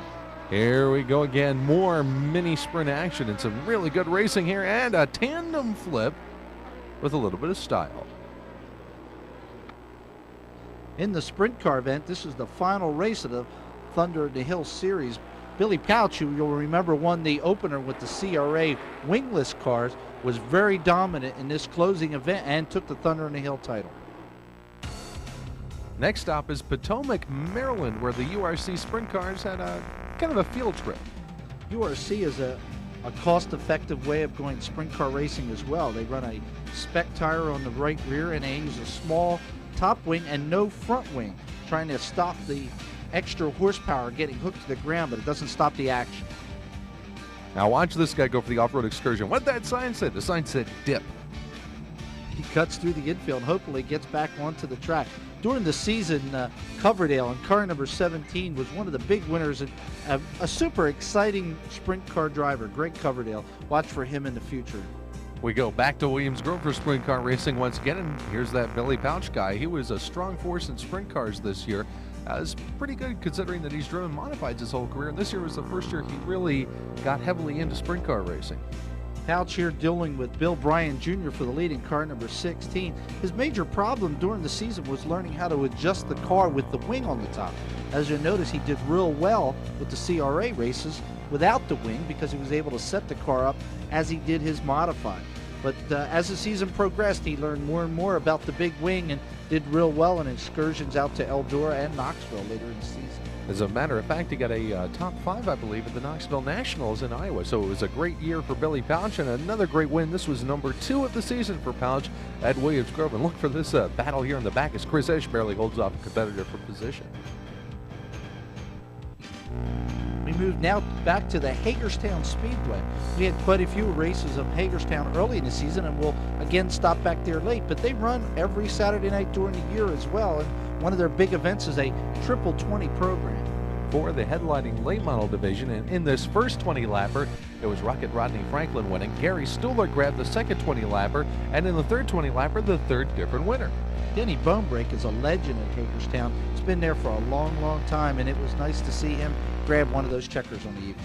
Back to Wall Stadium, where the small block modifieds are the stars of the show, along with the modern stocks, the modified affordable division, and their strictly stock division too.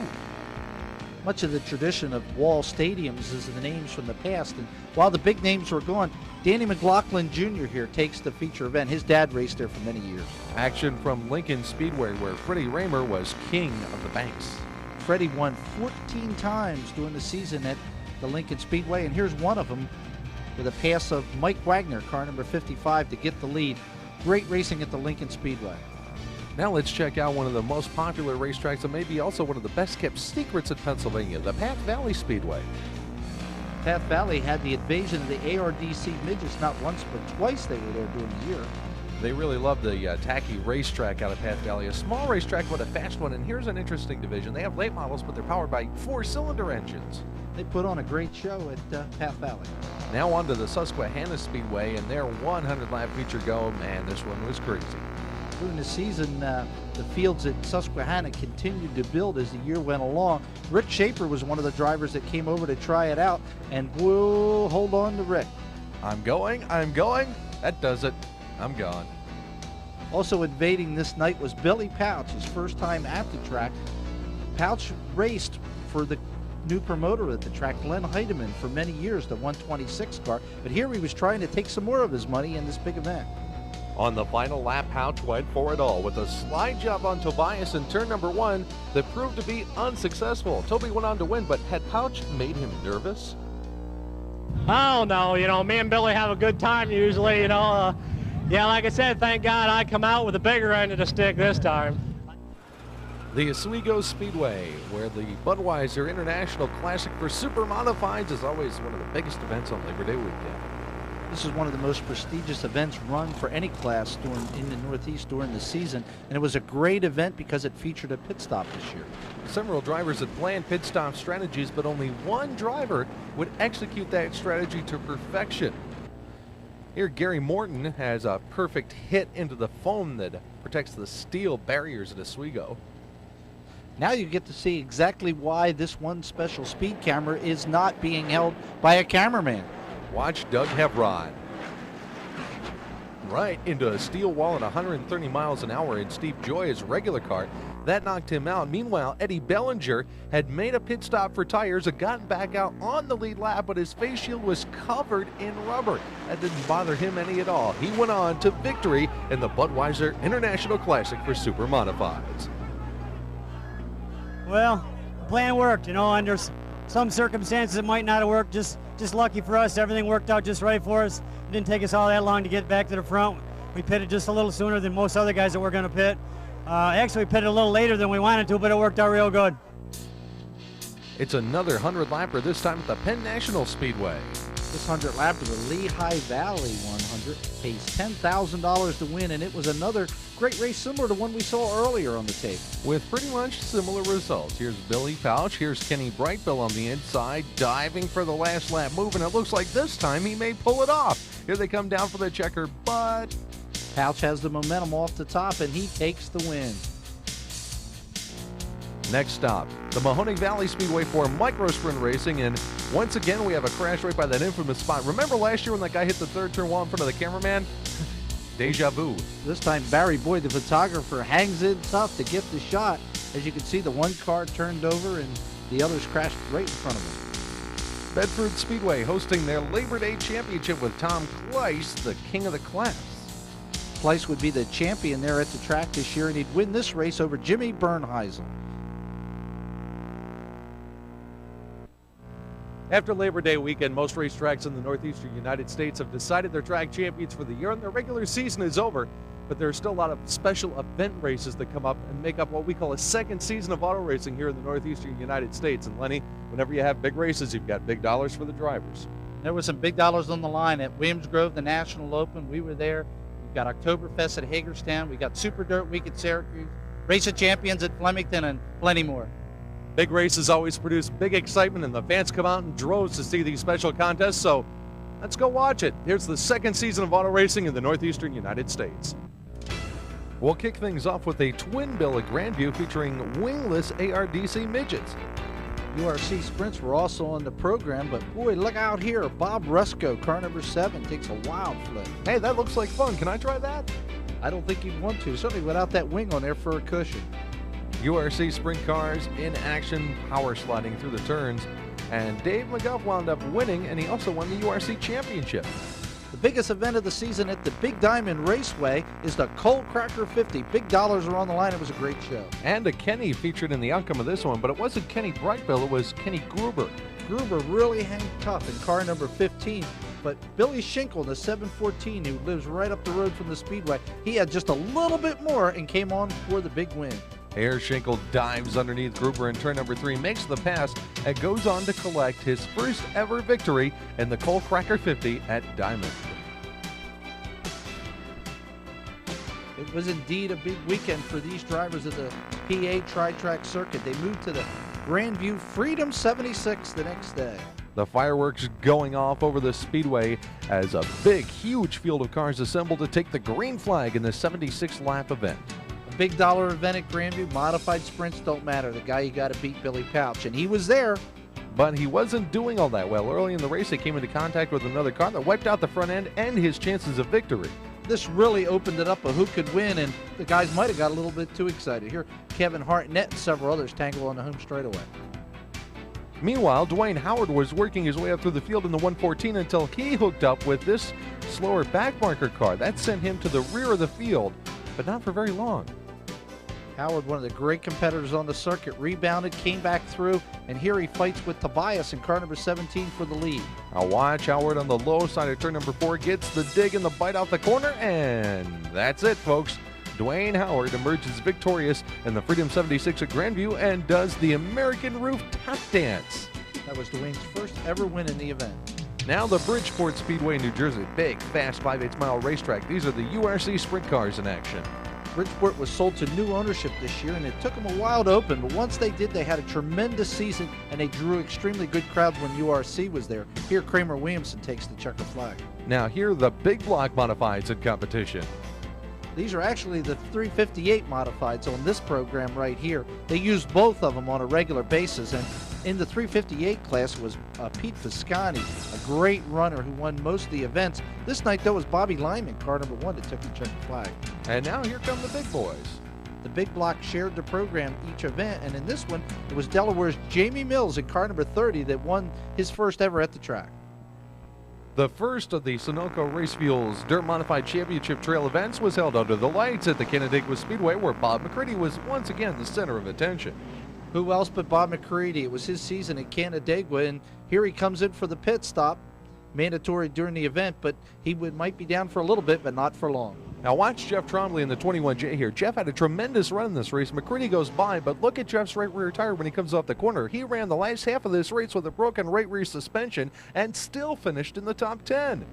You'll notice that wheel hopping along, not a very smooth ride for Trombley, yet he did real well with it. Pat Ward got the ride aboard the Gallo Brothers car number 17. Danny O'Brien had been driving that car. Pat led most of the last third of this race, but McCready was able to slip by, and a clean-shaven McCready, believe it or not, wound up in victory lane.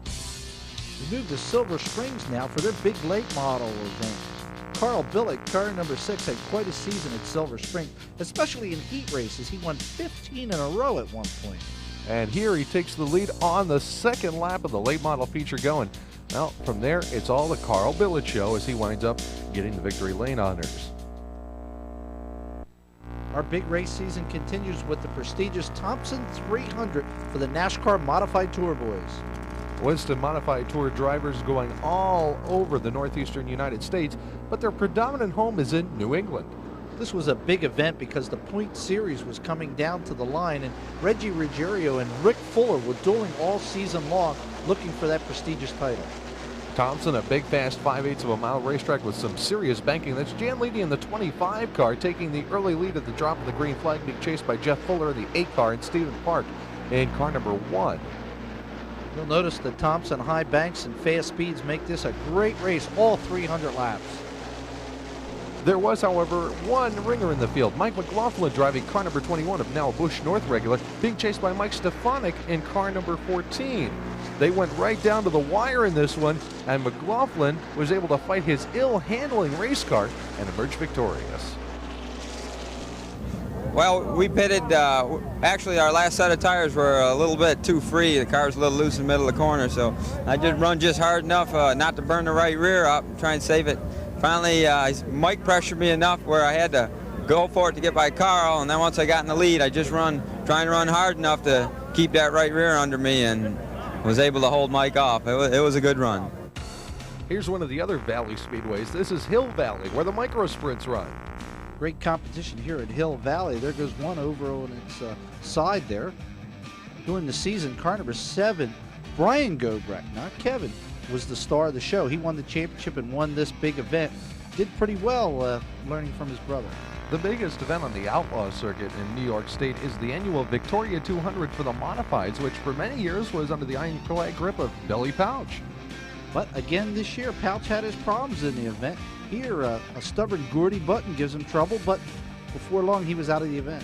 Brake problem sidelining Pauch. That left the door open for West Edmondson, New York's Paul Jensen, an Outlaw circuit regular who had to battle with the Vader Frank Cozy. Cozy had an excellent season in the Woolston weight number 44 at the East Windsor Speedway and is a former winner of the Fulton 200. They went at it in the first half of the race, but in the second half of the race, Paul Jensen said see ya, had checked out on the entire field to claim the victory. Now, the next day, Utica Rome Speedway played host to the expanded, for this year, New Yorker 100. While you can keep Billy Pauch down, you can't do it for long. He moved over to Utica Rome the next day and was the star of this event. Randy Glensky was the early leader in the yellow and white car number 28, but a flat tire took him out of contention early. He had to make a pit stop and get back out into the running. That left the door open for Donnie Wetmore, the nice and easy car number 73, but all right, there's that Pauch guy. Working the inside as well as Pete Bicknell following him through. Pauch makes his way to the front and Bicknell goes in for second. Billy Pauch from this point on pretty much had everything under control, even in and out of traffic. You remember Galensky with the flat tire went to the pits. Look at this move around the outside. 4 wide coming off the second turn. Nobody touched anybody, and Galensky made the pass while Pauch made some serious dough.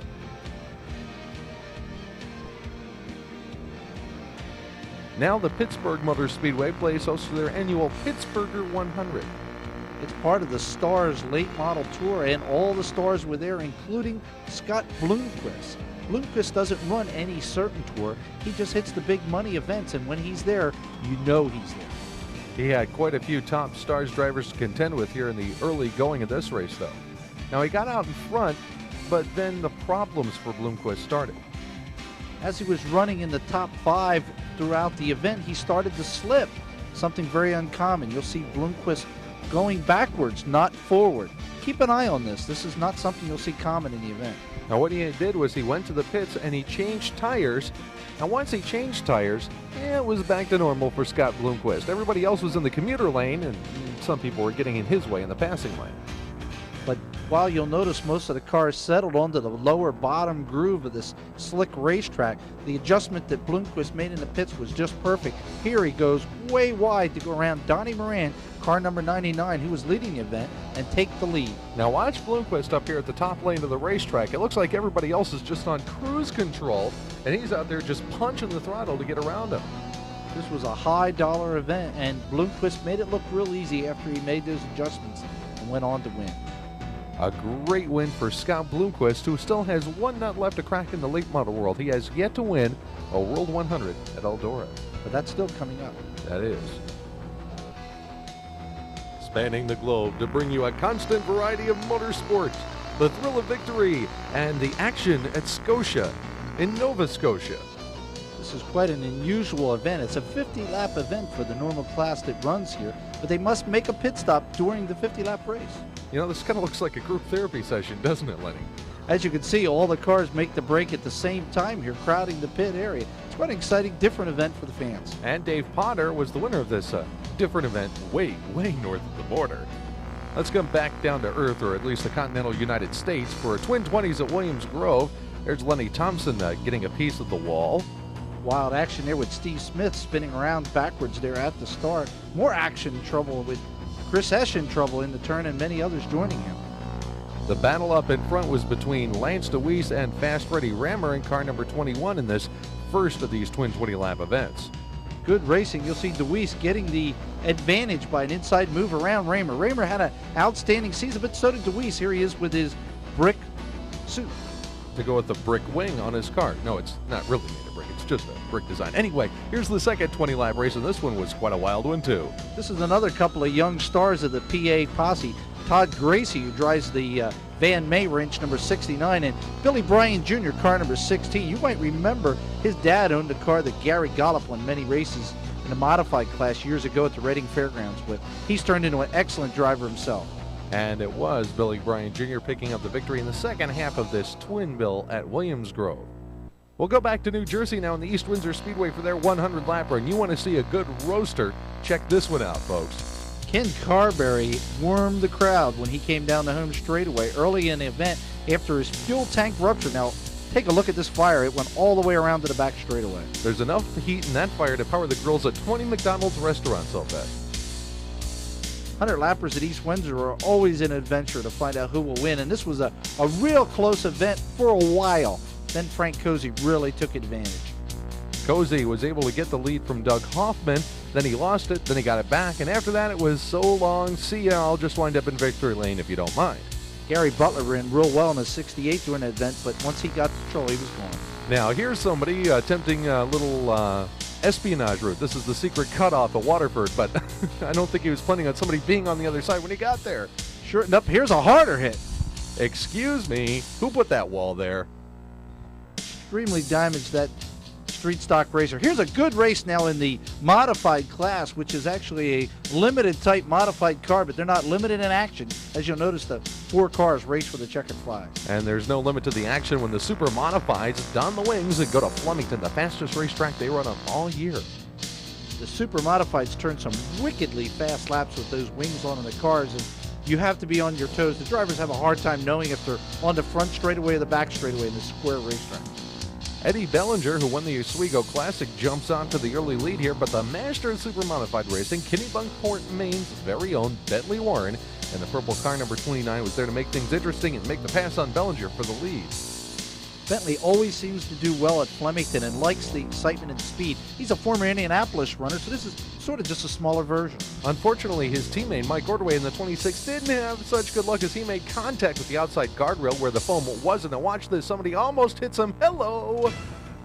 That's the problem sometimes with Flemington with those square corners. They come up on traffic so fast. And Bentley winds up getting the checker. Now let's go to the Williams Grove Speedway for their biggest event of the year, the annual National Open. On hand, this was a World of Outlaws sanctioned event, was of course Steve Kinzer. But Donnie Kreitz, the kingpin at Williams Grove this year, was the kingpin of the National Open too. It worked to his advantage that the race ran the next day because it was rained out at night. Now here's a different National Open. This is for the micro sprints at Linda's. You might remember just a few races back we mentioned at Hill Valley how well Brian Gobrecht had done. Well, Kevin Gobrecht taught him. He's the older brother and dominator in his class for several seasons. He's never really done that well at Linda's, but for the National Open, it was Kevin Gobrecht who came away with the big feature event win. A close one, though, at that. Now we head into October and the Hagerstown Speedway for the Oktoberfest. Another big event at Hagerstown with several different classes to be on hand. First up, the late models, and again, those same drivers from that Stars Tour are on hand. Donnie Moran, Dick Barton, an earlier winner at the track. There was some great competition there. Mike Balzano also in there. Now here is one driver heading into the corner. He's spinning around. He's going to go for the Miracle Whip. He's not going to make it. He makes it. What a save. Luckily, all the other drivers were able to stay clear of him. Davey Johnson in the 1J was on hand, and again, he had another great run. Davey always does well at Hagerstown, but on a restart late in the event, things kind of got messed up. It happened after the mandatory pit stop in the race. They got ready to come back to green flag racing, and watch Davey Johnson. The green flag comes up and is waving, and Davey's not going. He missed the shift or had transmission problems and whatnot. This allowed Donnie Moran in car number 99 to sneak by for the lead. And that's all Moran would need to end it up as the Stars champion. He would ride on for this big feature event win. It's been a tremendous year for Donnie Moran driving that white car number 99. He glides it off the fourth turn effortlessly as he takes the checkered flag. Next up, the modified portion of the Oktoberfest. All season long, when the modifieds did come down to Hagerstown, the guy to beat was Brett Hearn, and this turned out to be no different. But it was a little bit harder for him than it had been on earlier occasions. Here, Hearn works that patented inside groove to try and wrestle the lead away from Mike Romano, car number 97. And there's Toby Tobias Jr. in the 17 who's going to try to follow him along, but Dwayne Howard slid up to the outside of turn number 1. That brought the caution out and negated Hearn's pass. No matter, though. Take 2. Romano in the lead, Hearn on the inside, and Tobias even makes the same exact move to try and work his way by for second. And no, this was not Memorex. Tobias does get the job done, and now, can he pass Hearn? That's the big question. Tobias mounts the outside as Hearn gets caught behind a lap car as they head up in the third and fourth turns. You'll notice how Tobias craftily keeps Hearn down low so he can go the long way around past Neil Krumarinsky in the 63 to get out to the lead. But the show was not over yet, because then Tobias, who had been using that outside lane, wound up getting hung up on the outside. Again, lap traffic would play a big part of this, as Johnny Kozak's slower car was in the same path as Tobias. And Tobias wound up with a flat right rear tire, and that pretty much sealed the victory for the corporate jet. Hearn would go on and take the big checkered flag, having a great season in the limited schedule the modifieds run at Hagerstown. Now the sprint car is in action, and Billy Pouch in the Zenko Tool and Die car is on the move again. This was an interesting race. Fred Raymer in car number 21 passed Pouch for the lead and seemingly had this race won. You'll see him coming off the fourth turn and heading down, getting the white flag. Now, this is the important part. You have to watch the flag miss. Now Raymer heads down the back straightaway, but he's cutting a left rear tire down. Now he's got enough of a cushion over Pouch that he can make the victory lane on 3 reels. But watch what happens when they come off turn number 4. Fred's looking for a checkered flag, but instead he sees...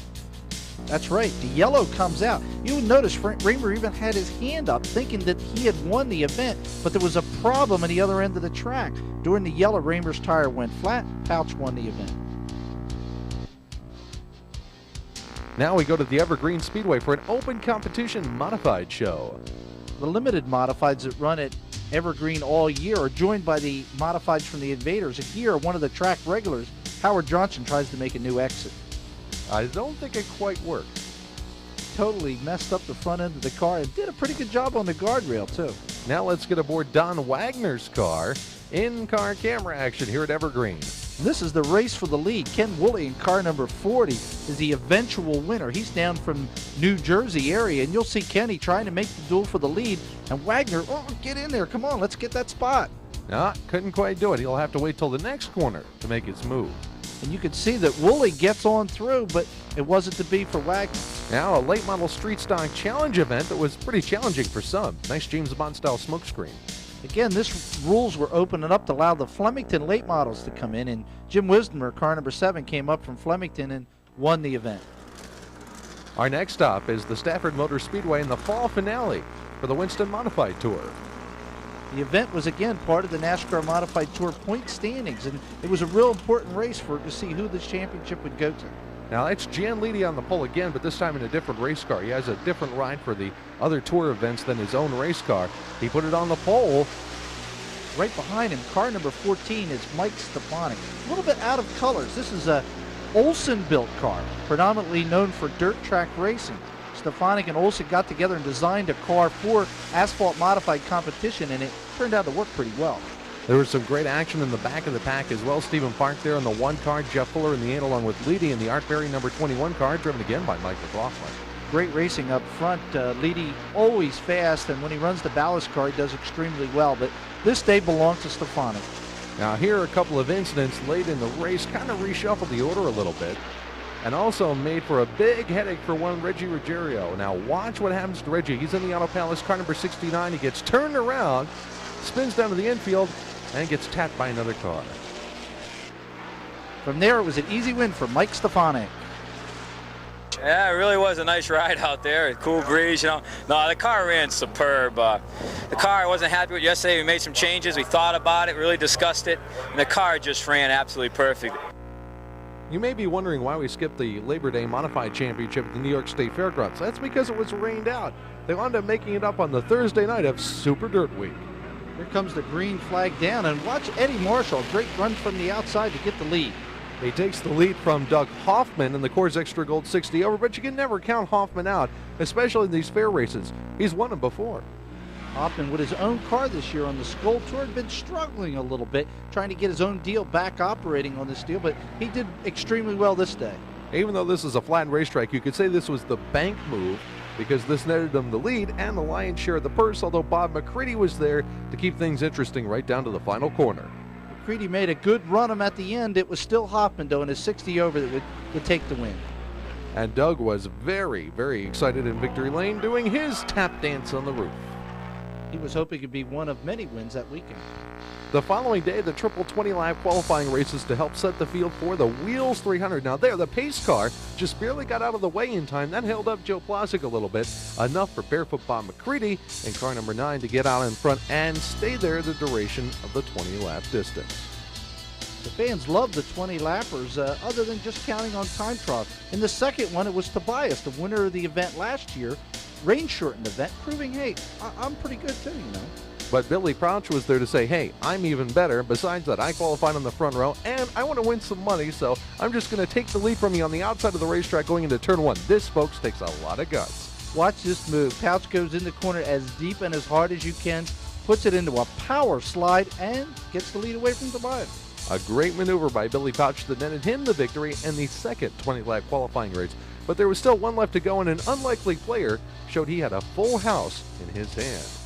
It was sprint car driver Dave Blaney, qualified real well, but in the triple 20, he showed just how strong this car built by Bobby Hearn was going to be in the event. You'll notice in this picture, there is no one in sight. The Buckeye Bullet was going to be a tough one in the modified race on Sunday.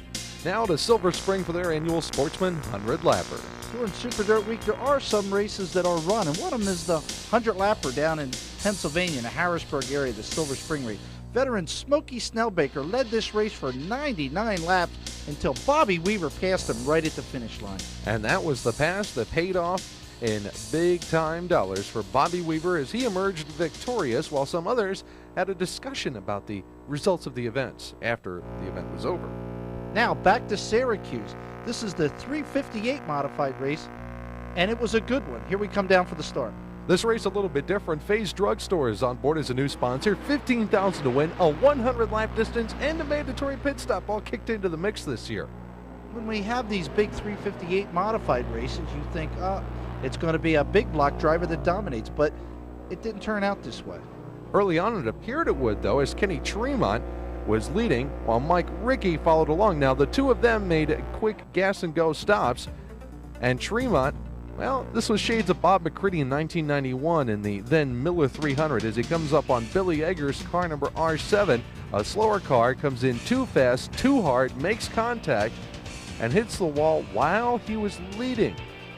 I handed the lead of the event over after some more pit stops to Mike Rickey, but coming up from behind, AJ Slideways Alan Johnson with a small block ride. Now watch Alan here working traffic coming off the fourth turn. Ricky has to just adjust his groove a little bit. That opened the door for Alan to go by. Alan Johnson went on to win, but in a post-race inspection, Alan's car was found illegal, and Mike Rickey's jubilant second-place celebration became an even more jubilant victory celebration. The sprint cars at Syracuse don't run many laps, but the laps they run are always full of excitement. And the week was anything but exciting for the King of the Outlaws, Steve Kinser. On practice day, he backed his car into the wall. They essentially had to rebuild the car. He was even pinned in the car for a moment. And because he didn't have the car ready for qualifying, he had to start the race all the way in the back. That would not bode well for Kinser. Up in front, Billy Pouch was alongside of Kenny Jacobs as they came down for the drop of the green flag. Now watch carefully. First up, Dave Blaney's going to come from the outside out of no man's land and take the lead. Now watch what happens to the black Pouch car. Whoa! Pouch saved the car, literally saved it that time, but he didn't later in the third turn when he backed it into the wall. The crew had made some changes, adjustments to the car that didn't work out for his better. How about some 130-mile-per-hour high-speed ballet, the spinning pirouette courtesy of Johnny Herrera in traffic, no less. Now watch the replay. As Herrera spins, note Steve Kinser and several others trying to find a way by. Kinser will run up on the back of another car and lose his front wing. That pretty much put him out of contention. He almost went down a lap when they came to the red flag pit stop, but he stayed on the lead lap, and that at least helped him out in his chase for the World of Outlaw Point Championship. Now here's the only time that Blaney was ever seriously challenged. Jack Armstrong comes up alongside on the back straightaway, but the wind turbulence is so heavy that Hod's car is going everywhere. He still stays in the gas, but Blaney had the groove and the win. I was slipped coming off the floor, and I slipped. He drove right up beside me on the outside, coming off too. I went, and I beat him into 3, and then I rolled the wing back, and I was glue. Get into the cold. It's Syracuse. Yeah. And it was cold when the Wheels 300 took the green flag. The third race of the day. We should mention that because of rain on Saturday, the sprints and the 358s ran, and then the Wheels 300 hit the racetrack. It was a lot of racing for several drivers, including Dave Blaney. You remember he won the sprints. Now he's trying to make a double, first in history. Now here's Blaney in that Dutchess overhead doors, car number 10, showing strength early in the race. He's coming up on Joe Plazek and the Canadian car number 1. Now he was running a different car than the one he qualified. He was allowed to do that. There's a typical sign you saw a lot around Syracuse too this year. And it really looked like it wasn't going to be Hearn's day. Here he runs up on the back of Mike Van Dusen, and now in traffic, he's about to be lapped, or looked like he would be. Joe Plazek was coming up to put Hearn a lap down when Chris Moore in the Pepsi car lost a right rear tire. That brought out the caution flag and saved Hearn for the first time that afternoon. But then again, later in the race, Hearn's about to be lapped again, this time by leader Dave Blaney, who's way ahead of the field. Blaney had pretty much checked out and lapped a ton of top stars, but then a car stopped on the racetrack, brought the caution out, and saved Hearn from going down a lap for the second time. His crew then put together an incredible pit stop that not only put him out in front of Blaney, it also put him out in front of Barefoot Bob McCready and put him into second position behind Kenny Tremont. Imagine that. He was just seconds away from being lapped, and now he was running second. It was an incredible turn of events and a stroke of great luck for Hearn, who passed Tremont for the lead. But then Blaney was coming on strong again, getting by Tremont and then getting by Hearn in traffic on the front straightaway. And once Blaney got out in front, it looked like the race was pretty much his and he was going to pull the double. But it wasn't over yet. His car was as dominant as people remember the Batmobile of Gary Ballou in the past. But unfortunately, unlike Ballou's car, the 112, this one didn't last, and it broke a torsion stop late in the race and slowed his progress down and brought Hearn back to a chance to win the race. Blaney wound up sitting dejectedly in the pit area with a broken race car while Hearn had the lead, but the race still wasn't over yet. Kenny Tremont had been some distance back, but as the drivers headed down the back straightaway on the final lap, a lapped car figured in, the Higbee car number 97, just in front of Hearn. Hearn, not wanting to take a chance, backed off, and Tremont closed right in. They come off the fourth turn, and Hearn just puts the hammer down, hopes he can get to the finish line first, and does, tying Gary Ballou for the most Wheels 300 victories with his fourth win. We learned a long time ago how to win this race, and I think that helps. And once you learn how to do something once, it's a lot easier to do it the second time. And I think that was what helped us come from being a lap car to to being a winner of the race. Now the biggest dirt asphalt race of the year at the Flemington Speedway, a big 100-lapper for their modifieds. You might recall it used to be the Chamois Shine 200, but this year was cut to 100 laps, and it was totally dominated by Doug Hoffman. Doug Hoffman driving the Romeo car number 44 had a fantastic season at Flemington, and in this race, wow, I mean, there was nobody else but Hoffman up front. He led all 100 laps of this contest. took the championship as well in the Romeo number 44 for the second consecutive year. A dominant car at that racetrack. Now also on tap was a 40-lap championship event for the street stocks, and this one was filled with fender benders and fender breakers, I guess you could say. Scorer's nightmare as well. As you'll see, turn 4 turned out to be a problem. Now, Mark Tooker in car number 99, note him being in this crash here because he turns out to be a factor in the event. Now here's take number 1 of turn number 4. Now we'll see take number 2 in turn number 4. This corner got more action than the boards do in an NHL hockey game. This is not a replay either. These are different events, and as you can see, the foam is taking a little bit of a beating. Hold on. We have a hat trick, ladies and gentlemen. Watch this piece of foam get spiked up in the air, and then another car gets spiked up in the air. And they weren't done at 3. They wanted to do one more. Same bad time, same bad channel. More problems up ahead, and it's Tooker again. You notice he came all the way from the rear, was back up to second when he got involved into that problem, but he did keep going. Towards the end of the race developed with Tooker in second spot, and up front it was Mike Ebert in car number 7, the track champion at Flemington, had the lead, and it looked like all the problems that Tooker had, he's going to run a little short. Now notice the flagger signaling 5 to go. Ebert loses the handle, and here comes Tooker on the outside. A little love tap between the two, and Tooker hangs onto it. Tooker had one heck of a race. He must have been hit on every side on that race car, but when it was all over, he was able to hold on to this last lap challenge from Ebert again. He held on, though, and went on to take the win in this 40-lap street stock championship that finished up the Flemington season. It was an amazing victory for Mark Tooker in car number 99. He went through everything a driver could possibly go through in a race except a pit stop and still wind up winning. Now let's get back to the valley, shall we? The Path Valley Speedway. ARDC Midgets had tried to run a couple of shows there, but the rain kept interfering with them. This day, unfortunately, we had a problem here with Gary Moonshine, where he gets into a pole and flips over into the infield. Pole vaulting? Could be. Could be. More action now as another driver goes up and over and over and over. That's Dan Shelbo, who flips in turn 1. Wild action. The ARDC Midgets really fit the size well of this small, tight racetrack. And anytime you get on a small, tight racetrack and Liquid Lou Cicconi's in the house, you know he's going to be a factor. Him and Johnny Heidenreich in car number 22 put on quite a show here as they dueled back and forth for the lead throughout the contest. But it was Ciccone who would go on for the feature event win, and he wrapped up the ARDC driving title by doing so. Now on to the World Series of Asphalt Track Racing at the Thompson Speedway. No less than 8 divisions, but the centerpiece was the Winston Modified Tour. Little did anyone know this would be the final race of the season on the tour. The season finale at New Hampshire would later be rained out. So this event alone decided the championship. Now Mike Stefanik was up in the front again in this one, or at least near the front, but he wasn't driving the 14. He was in car number 44 in this race. Exactly, that was the Mario Fiore car. Now here, Rick Fuller in car number 77. You'll remember he's dueling for the point championship with Reggie Ruggiero. He's in a nice clean position trying to get home free, and here just avoids more problems. A whole parking lot incident takes out Stephen Park in the number 1 car, among others. When we get back to action, it's not Rick Fuller, but Jeff Fuller, car number 8, that's up front clear. Now, Jeff is a former champion. He would go on to win this event over Stefanik, but it was his brother, Rick Fuller, who would wrap up the championship. Now it's the legendary Pennsboro Speedway and the mountains of West Virginia for the World Dirt Track Championship for late models. This is a one-of-a-kind facility, a one-of-a-kind race. $50,000 to win on a track that is extremely hard to pass. All the best drivers, Donnie Moran, 99, he was there, Bloomquist was there. Freddie Smith, though, led all the way in his 0-0 from the pole. Now you see what happened to Donnie Moran there. The car breaks off the inside of turn number 4.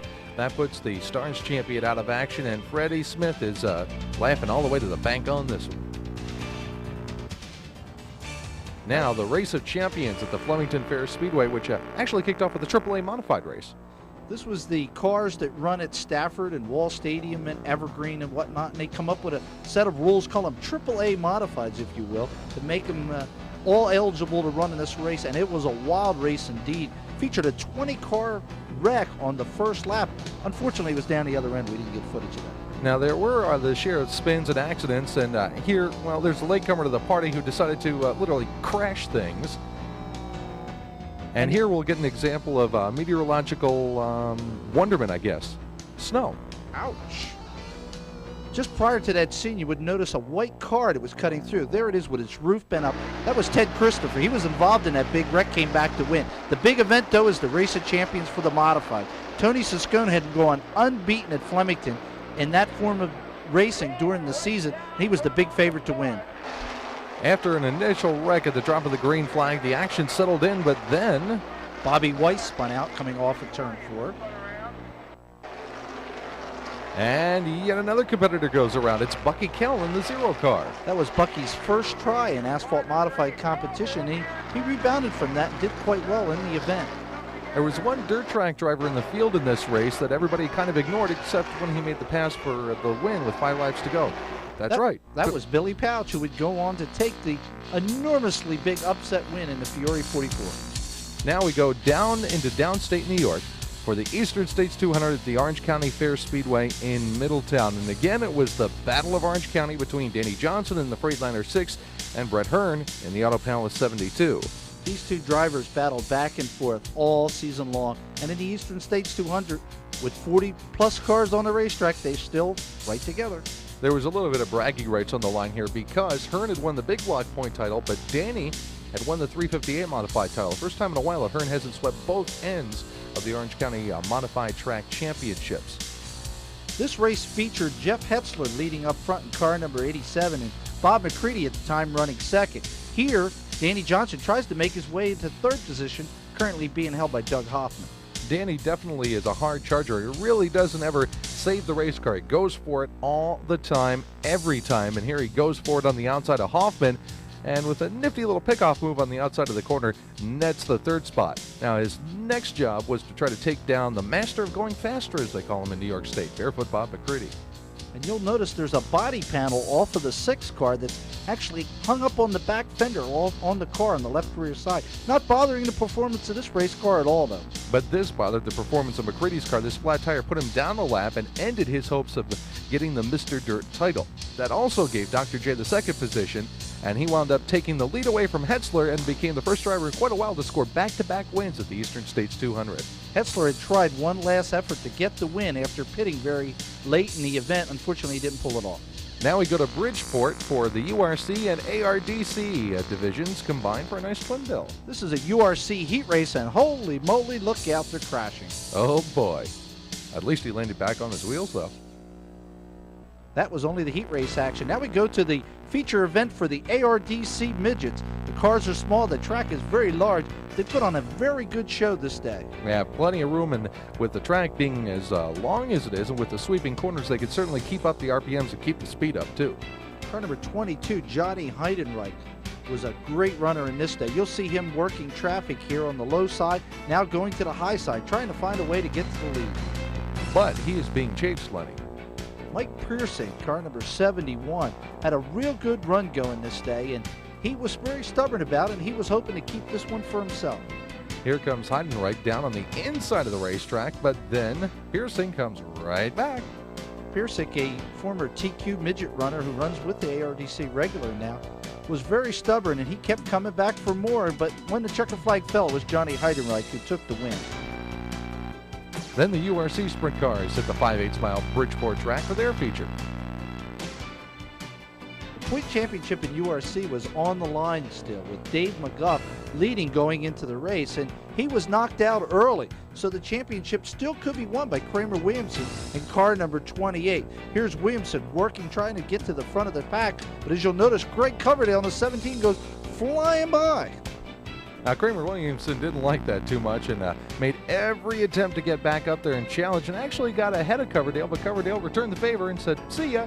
While all this was going on, Mike Hagenbottom had kind of checked out, but when Coverdale was able to clear Williamson, he came back up, made a nice inside move, and took the lead away from him, and Coverdale would go on to win the final race of the season for the URC Tour, and Dave McGuff would win the championship by a very narrow margin of just 8 points.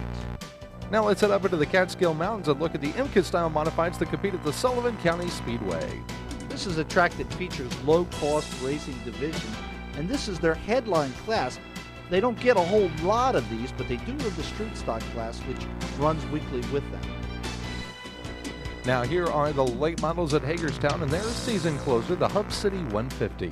This is the most prestigious race of the year at the Hagerstown track, and one driver, an outsider, Davey Johnson, in car number 1 Jag, has had a nick of coming in here and winning over these great regulars, such as Gary Stuhler in car number 44. Now, you'll watch some great action here. Stuhler's in the lead, and Rodney Franklin in the 01, another Hagerstown regular, seems to have the right setup. He's on the move here. Now Franklin seems to have everything together as he gets by Johnson, but watch what happens here. Slower car in front of Franklin, gets sideways, spikes the guardrail, and spikes Franklin at the same time. As they say, sometimes you'd rather be lucky than good, and that was the case here. Now, Davey Johnson was able to wrestle the lead away from Gary Stuhler in car number 44, and under the lights go on to win his 4th Hub City race. Unbelievable.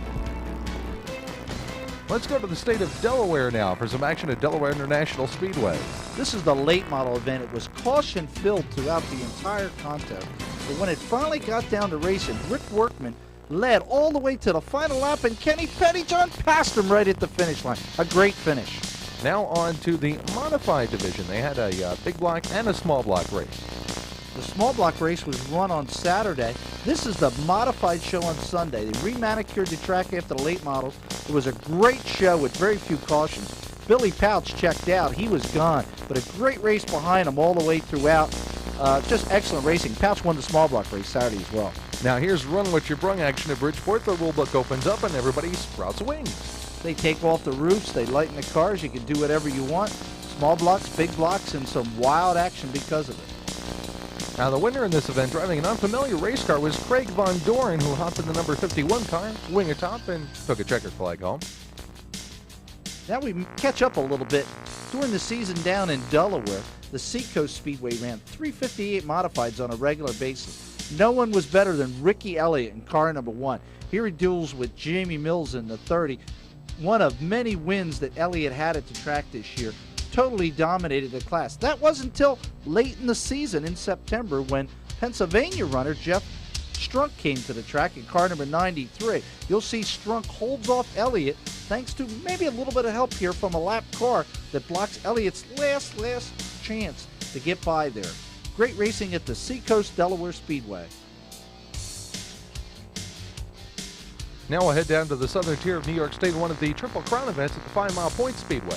5 Mile Point was hampered by rain all season long. They have a Triple Crown, which pays extra money if you could win all 3.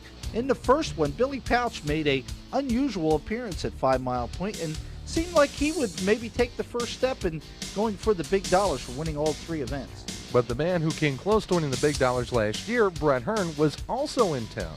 Hearn working the outside here terrifically on this short track racing action at its best. As Pouch was leading, his lead came to an end with a flat left rear tire.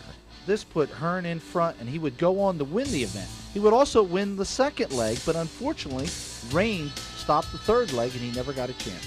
And that third leg will be made up in 1994. Here's Hearn taking the victory. Now we close out the season with the annual Turkey Derby at Wall Stadium. All season long, the big block modifieds, if you will, were gone, the unlimited modifieds, and the limited cars ran.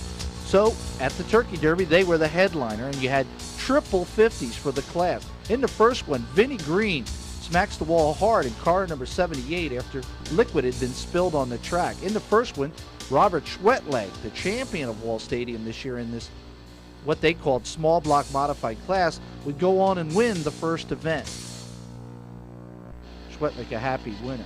In the second one, it featured some great racing early in the race here with the leader running side by side, the 2 leaders, and backing up the field where you had 8 to 10 cars all in one little bunch with some great racing. When it was all settled, Jim Hawks got the lead. In the third one, this restart here decided to win when Mike Carpenter got around the outside of Kenny Woolley would go on to win. Woolley, though, was the overall triple 50 champion of the Turkey Derby. Well, as we've seen, 1993 was quite a year for auto racing here in the northeastern United States, and that brings us to the end of this year's season in review. And Boy, with the sun out, we got to see a lot more racing this year, didn't we, Len? Well, it was a great season from the beginning to the end, and we had some great action we showed. The footage was excellent, and I think everyone's be more than pleased with what we came up with here this year. Now we'll be back next year with another tape, but in the meantime, if you want to keep track of everything that's going on in the world of auto racing, your best bet is to get yourself a subscription to Area Auto Racing News. Oh, by all means, Paul. We're there 50 weeks a year, and we've got some great news stories that are coming up this year. We had the Oswego story just recently about the modifieds being dropped, and there's a lot of other stories that are in the bushes ready to come out, and we'll be there to cover them for you all year long. And we'll be coming out of the bushes next year ourselves with another edition of the Area Auto Racing News Year in Review. For Lenny Salmons, this is Paul Small. Thanks for joining us, everyone. And we'll see you next year with the 1994 edition of the Area Auto Racing News Year in Review.